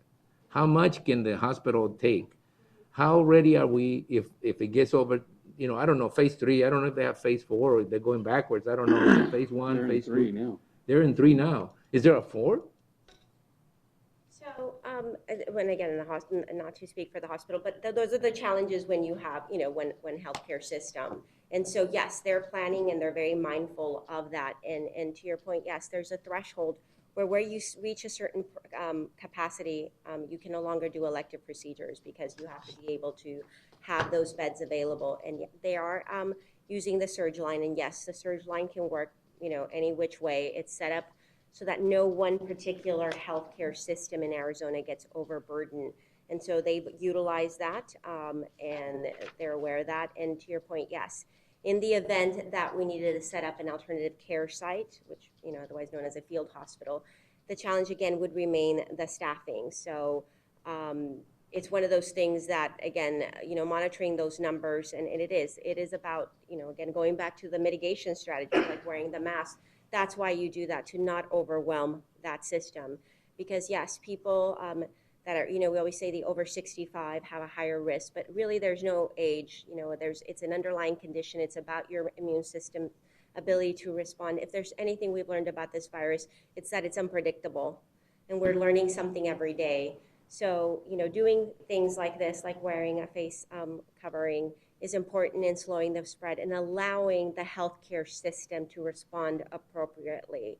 And so monitoring those metrics on, you know, on a daily basis is important, because yes, that gives you a true idea of the severity, not just the level of cases, but the severity. So that's why taking all those in conjunction gives you a better picture. But yes, the goal is to be able to ensure that our healthcare system can respond appropriately. Supervisor McLeod. Thank you. Diana, back to the question I had about people going more than once.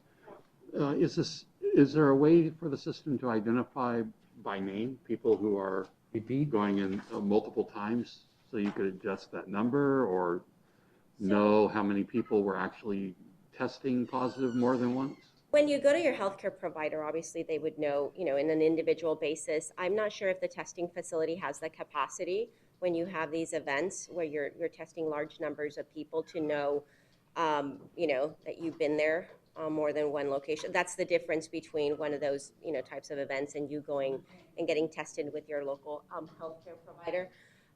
But in our system, we would have to go back after we determine the positive tests. So, okay. So but again, we would need that epi support to go back, and we will have to. So they couldn't run like an Excel report by name and take a look at the multiples? Right now, we just have the ability, right now, we just have the ability to differentiate between the positive and the negative. And that's it.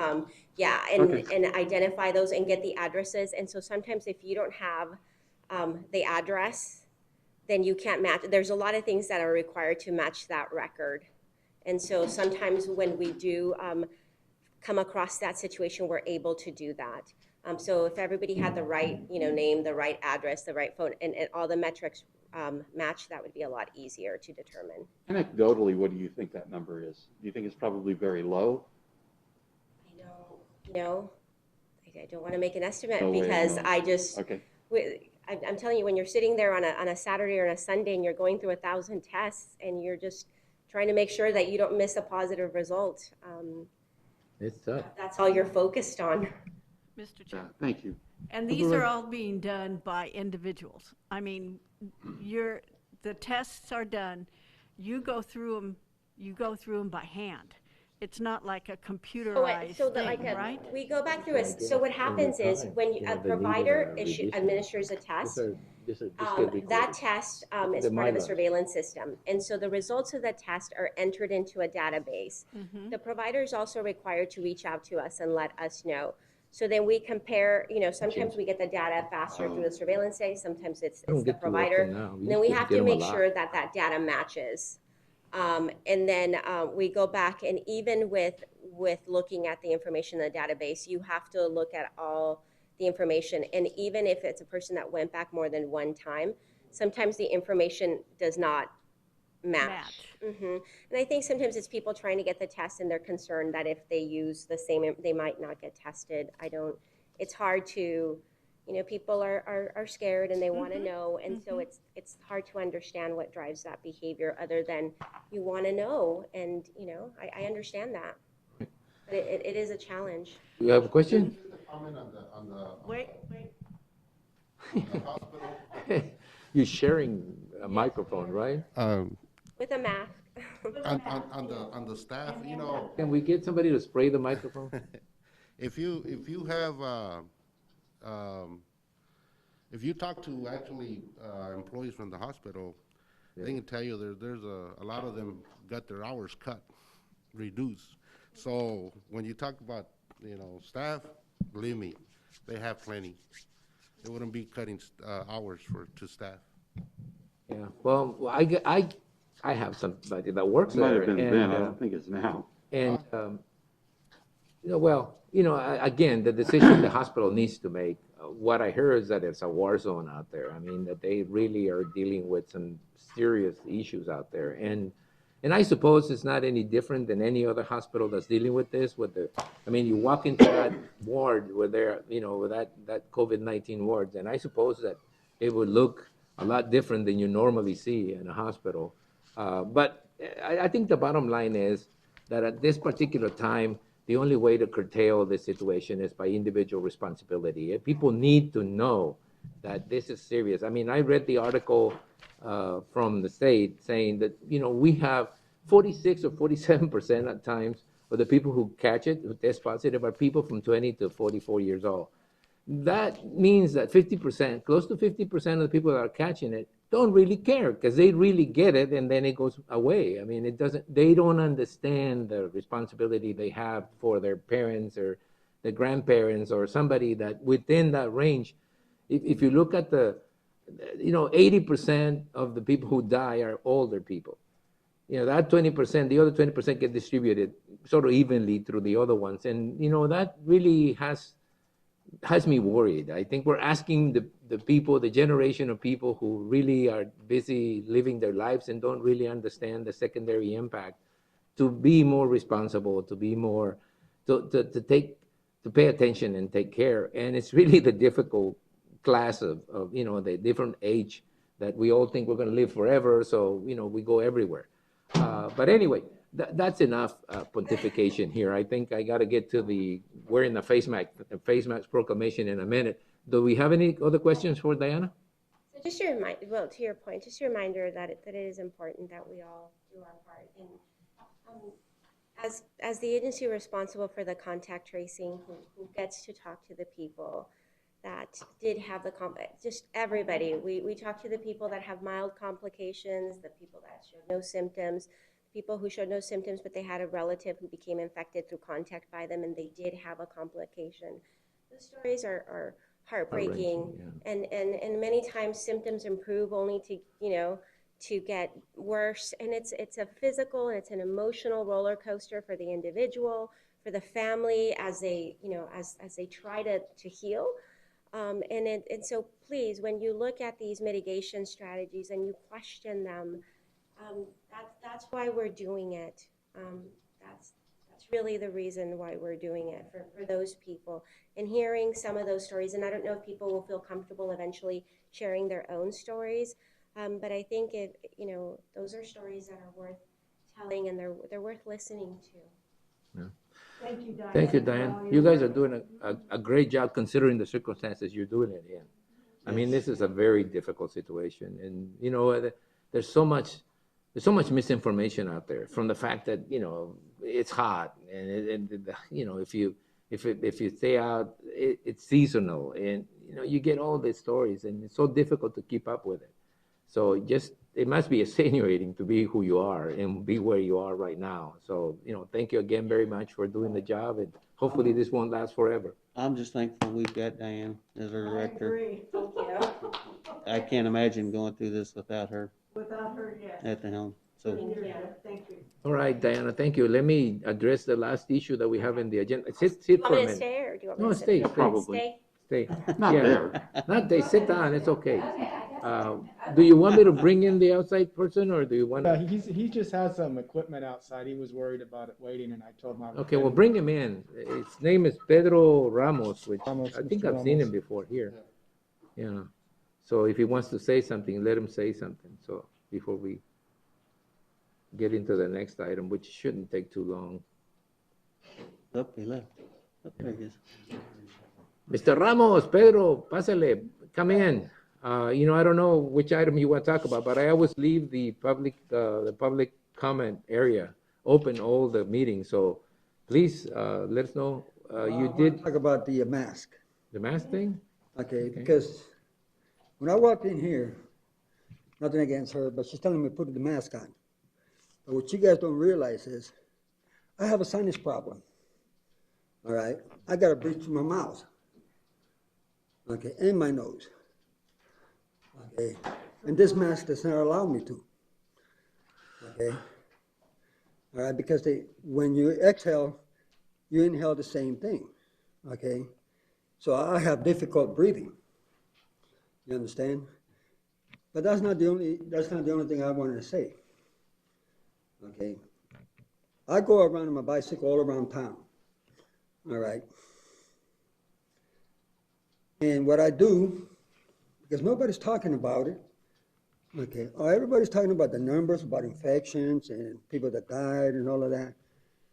All right, now I can tell you guys, 50 million people, no, what was it? 35 million people died last year of the flu, and nothing was done. Okay, but that's besides, because I look at him and he's falling asleep. Well, no, 35,000 people, not 35 million people. At least that in this country. If 35 million people died in this country in a year, we would know about it. Well, no, it it's was. 35,000 people died probably around the. But that's not why the I thing said, is, I no. go around, what's actually making me upset, that I go around and, let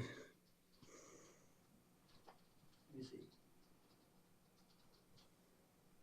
Okay, I look at the symptoms, okay? I see you guys, I don't see you guys having a fever or chill. Okay, I don't see you guys having a cough. Yeah, we're trying to avoid those things. Right. Okay, but in order for you to avoid, you got to know this. Most people don't know this. I do, because in the military we were instructed on that, and we were told to always look for that. Okay. And now I read in the news that the mayor was against wearing a mask in public. The Surgeon General even said that.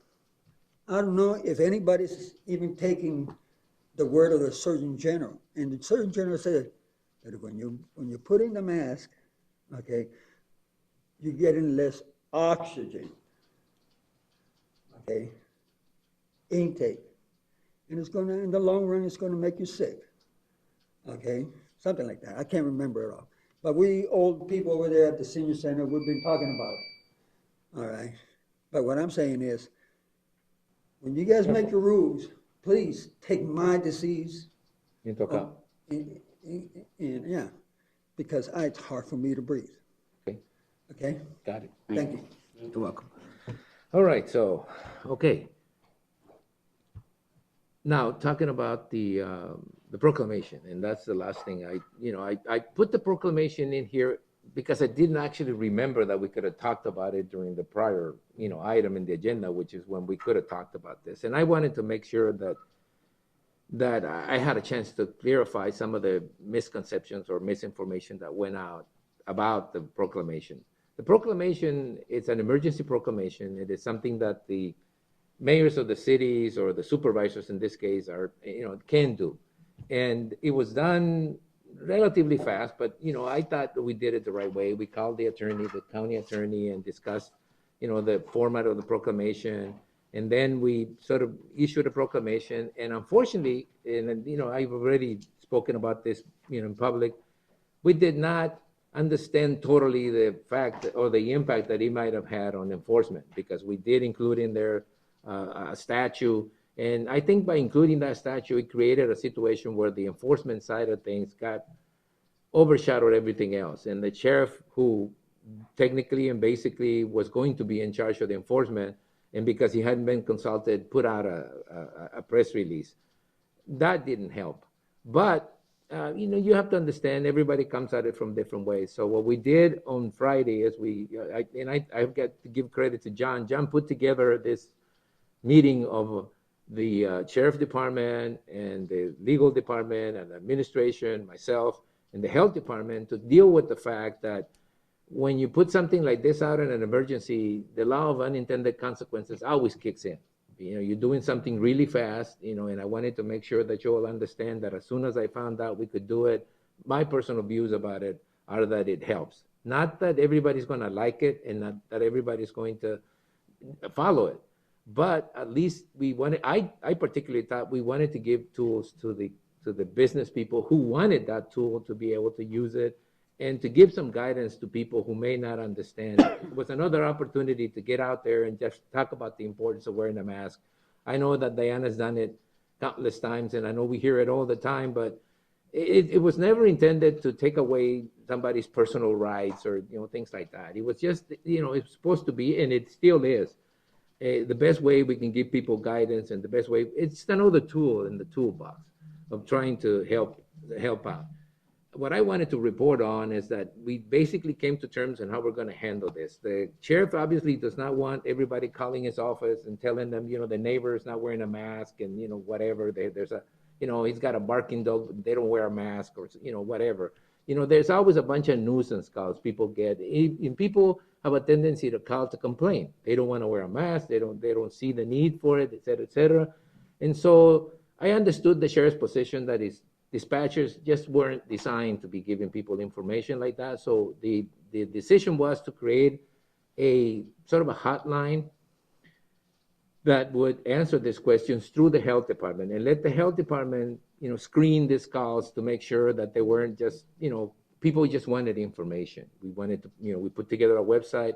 I think that's the best way we could approach this.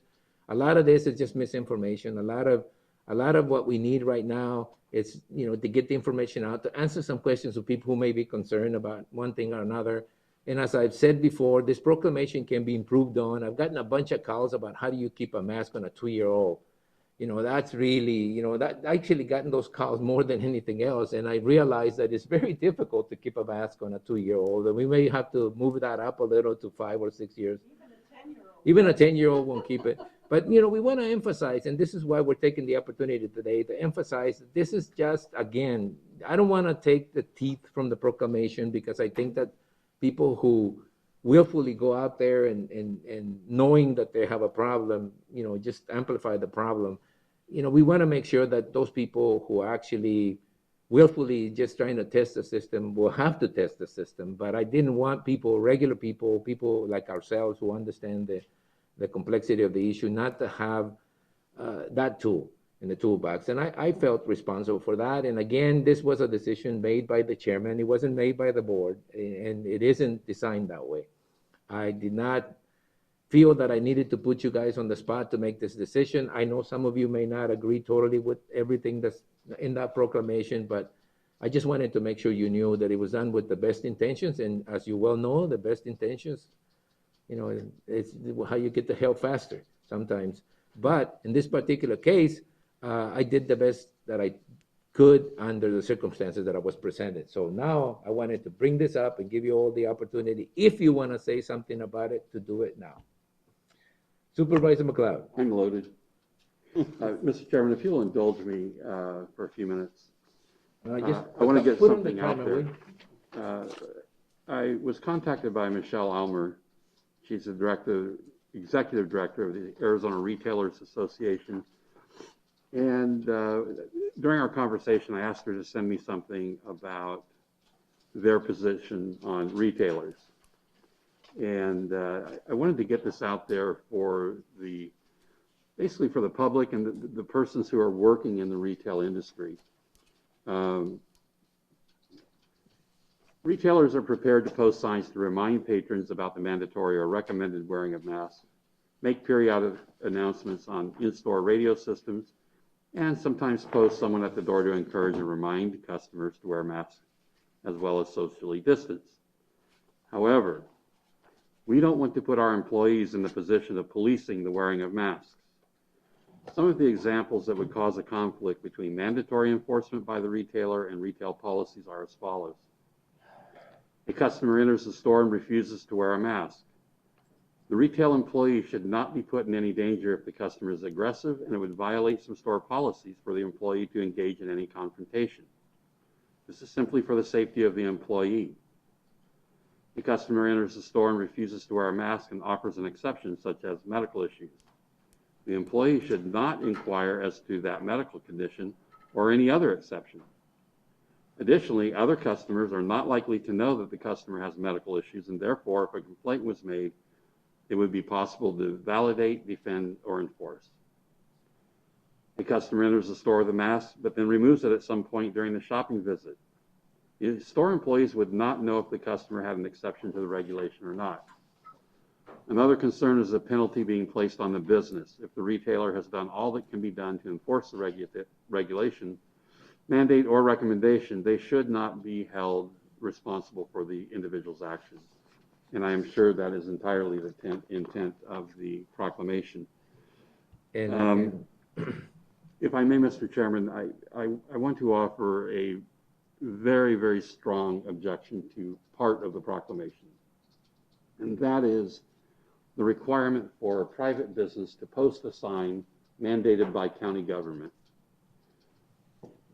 It is not the place of county government to tell a private business what kind of sign they have to put up on their door, especially if that business may not agree with that policy.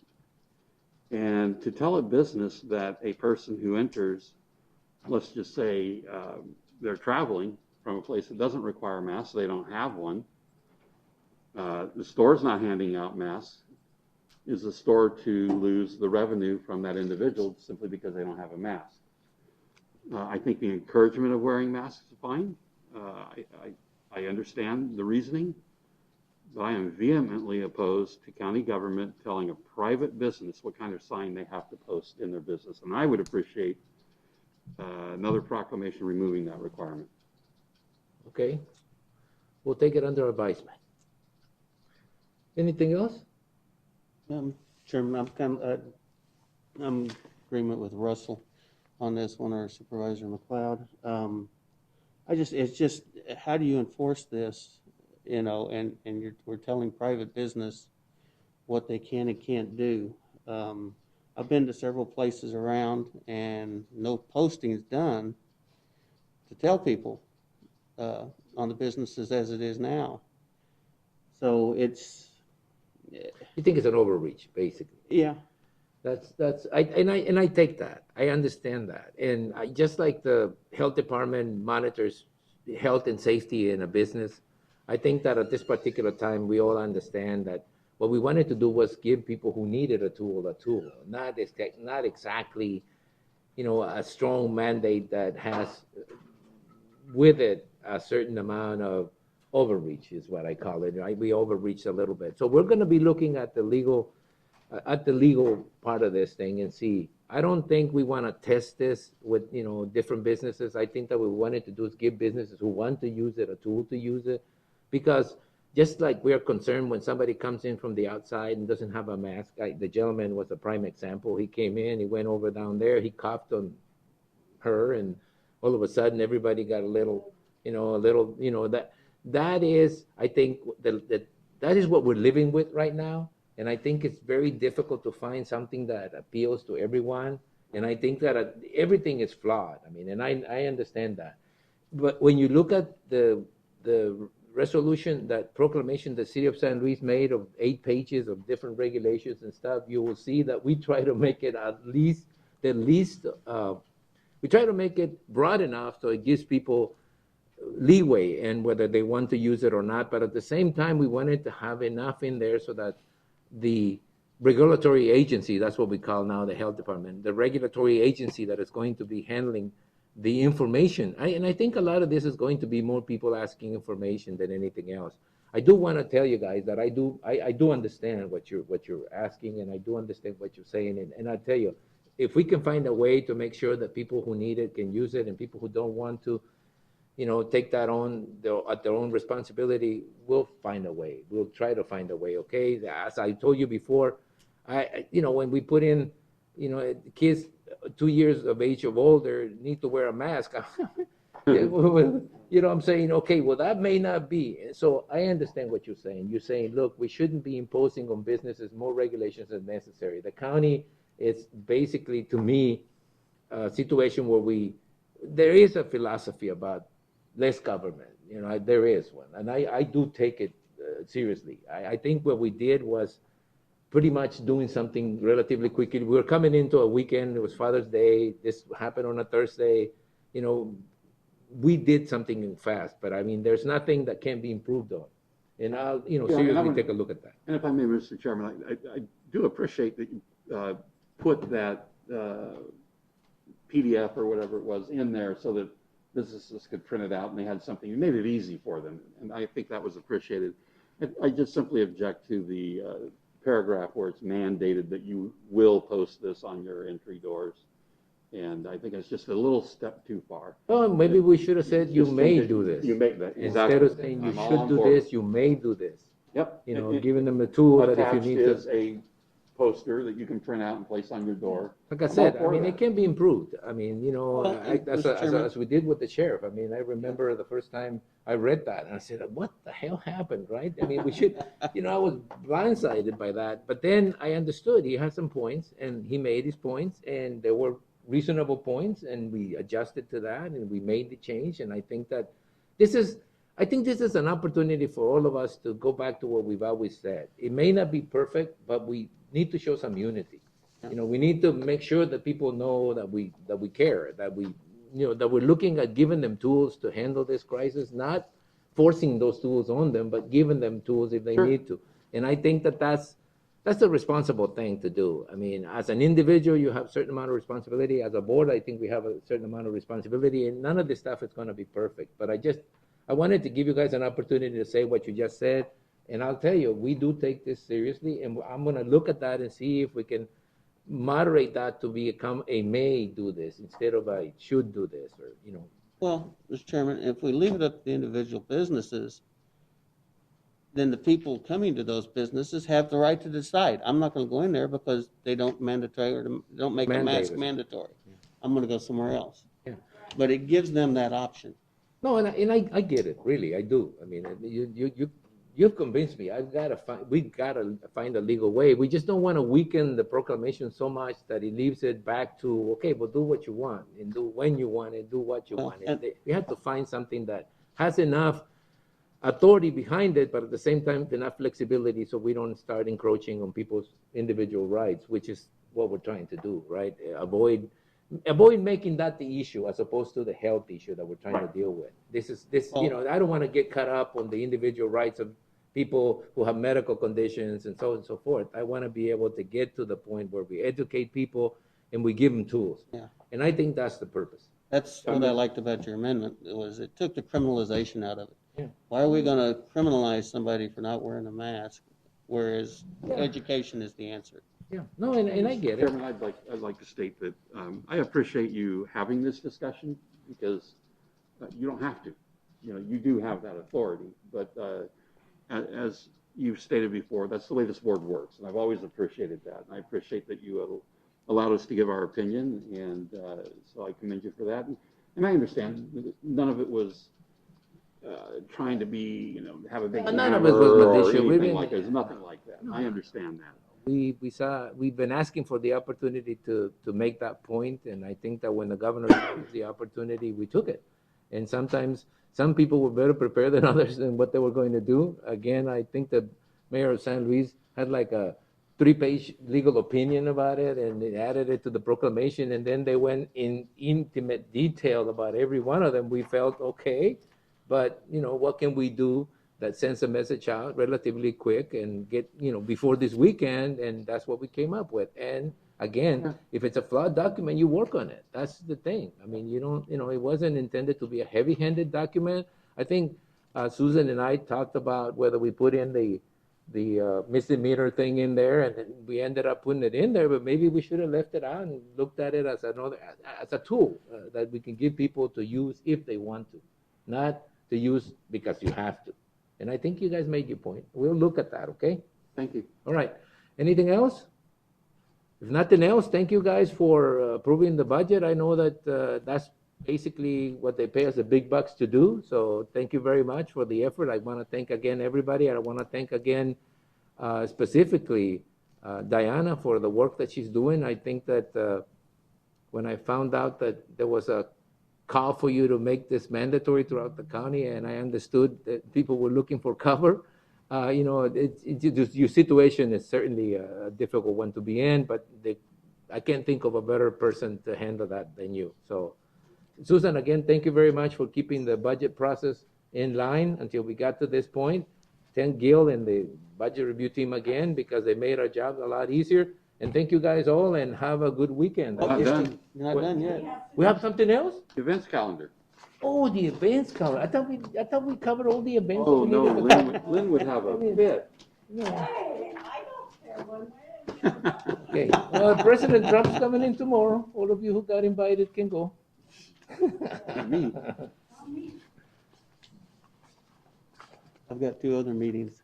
Oh, you got 2 other meetings? Yeah. I'm not gonna go there. I just have one comment about that. Why, when it comes to the border, it comes to Yuma? The border is in San Luis. In Yuma County. Yeah, well, they never say Yuma County. Yuma's got the airport. Yeah, which is Yuma County's airport. Anyway, go ahead. Lynn, you can start us off. Okay, hand me that little microphone again. I'll meet you halfway. I know. Yeah. Okay.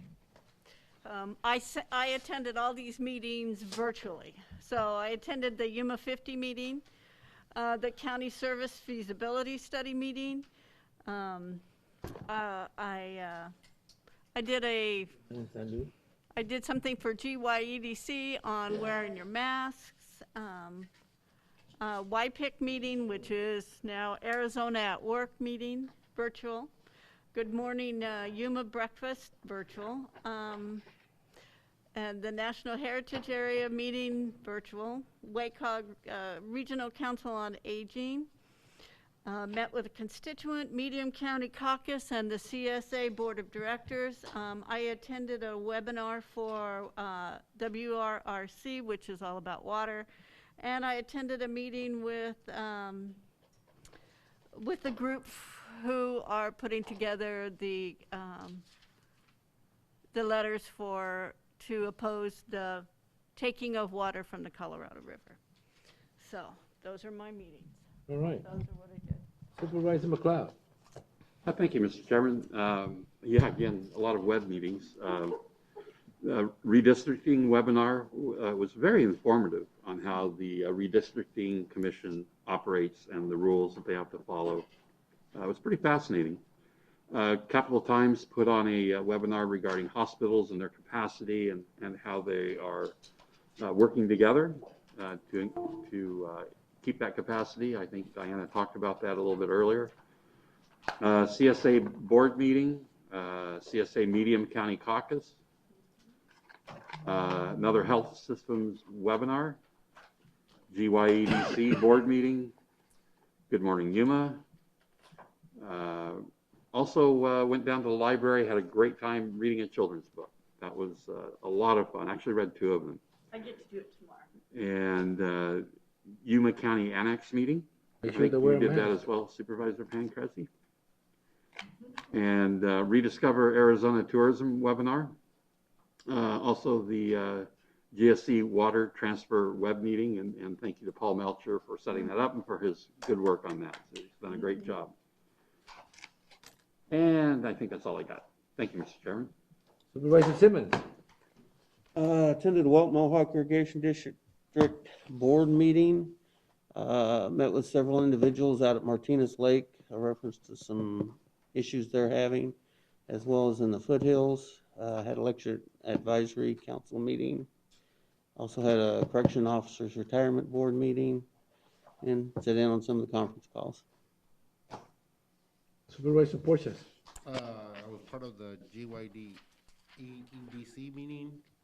I also attended in person the Medium County's meeting and the CSA meeting. Okay, thank you. I sort of issued a proclamation mandating masks going to work. That took me like a whole week, but no, a lot of Zoom meetings, right? You know, everybody now is having to get used to the fact that you can't really be present in some of these meetings, but there have been meetings of all kinds. And I guess the last one I remember is having a meeting with the mayor of San Luis to talk about, some of the issues at the border crossing, which I think continue to be issues at the border crossing. Yes. it's so difficult to argue with people that, like sit in Washington and think they know what's going on and, those type of things. And there's been a lot of contact. When you live in a border area, there's a lot of inter-border contacts, and a lot of what's happening right now, it's really either brought us closer in some issues and probably split us apart in others. It's so difficult to convey the fact that while people in this side think that people across the border bring in this stuff here, the people across the border think we're taking it over there, and it's creating a lot of friction where friction didn't used to be. So it's taking a lot of time to work your way through those. And then on this side, it's just so crucial to understand that all these border counties, the border counties coalition gets involved in this thing. And, when they do, I have to say to Bruce Bracker, please don't call me on the weekend at 10 p.m. or something, because he is like relentless. But sometimes that's what it takes to get some of these issues going. No, not Rudy, Bruce. Bruce. Oh, Bruce, yeah. He's like, I said, Bruce, don't you have a life or something to go to? Like a wife and kids? But it's been an interesting. It's just televised, It's been an interesting month, and it's really tough to admit it, but there's so many things going on all the time that sometimes it's just tough to catch up. And this is like I said before about the budget, and as I've said before about the health crisis, this is when you get tested, and I think that we're all getting tested.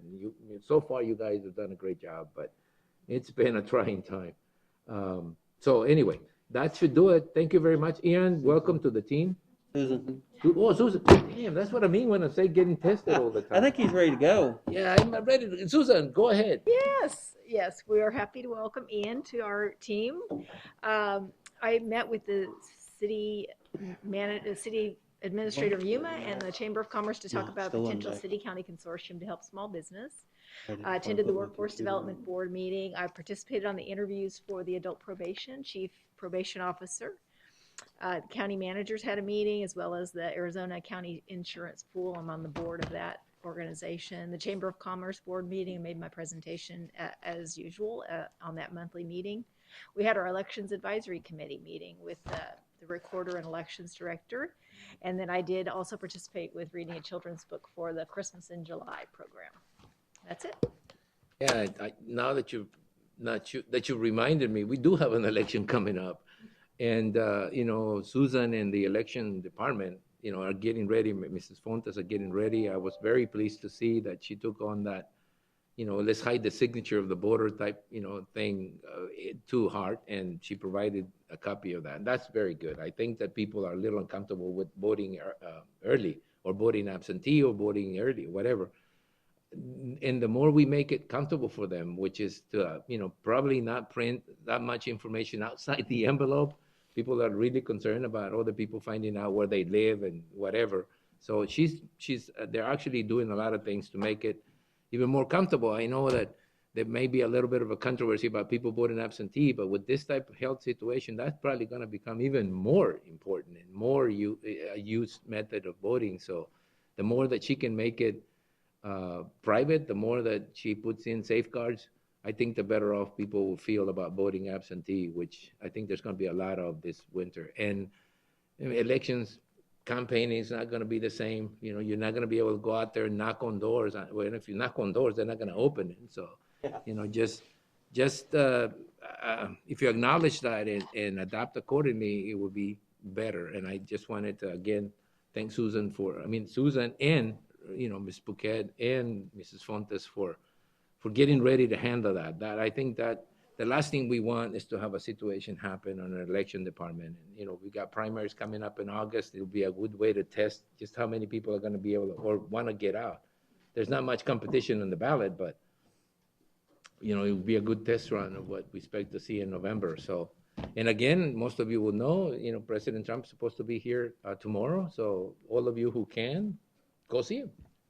Mr. Chair, just one comment or a question, Susan. Susan, just I haven't talked to Mary or Robin about personnel. If any of our employees get sick or something, just to make sure. I don't know what can they do there. because it is election, or we don't want for their departments to be short-handed, especially, during an election month or time.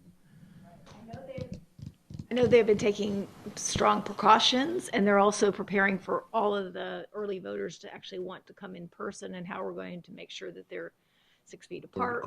They actually have purchased masks for everyone to vote. They'll have a special section if someone refuses to wear a mask. They'll put them in a different area to vote and then leave, so they're not going to be mixed in with the other people in the masks. So, yeah, that did get covered with the Election Advisory Committee meeting, and I don't know if the board wants a presentation about that at a future meeting. We can ask Robin Paquette if she would be willing to give a little overview to everybody on the board. No. And I am pleased to say that they were able to, they've got enough poll workers that they were worried about. Yeah, they acknowledged they had enough poll workers, and they're also looking at the idea of a civic duty leave or civic duty situation. So if we need to back up with county employees, they could step in as poll workers if they needed to. All right. Anything else?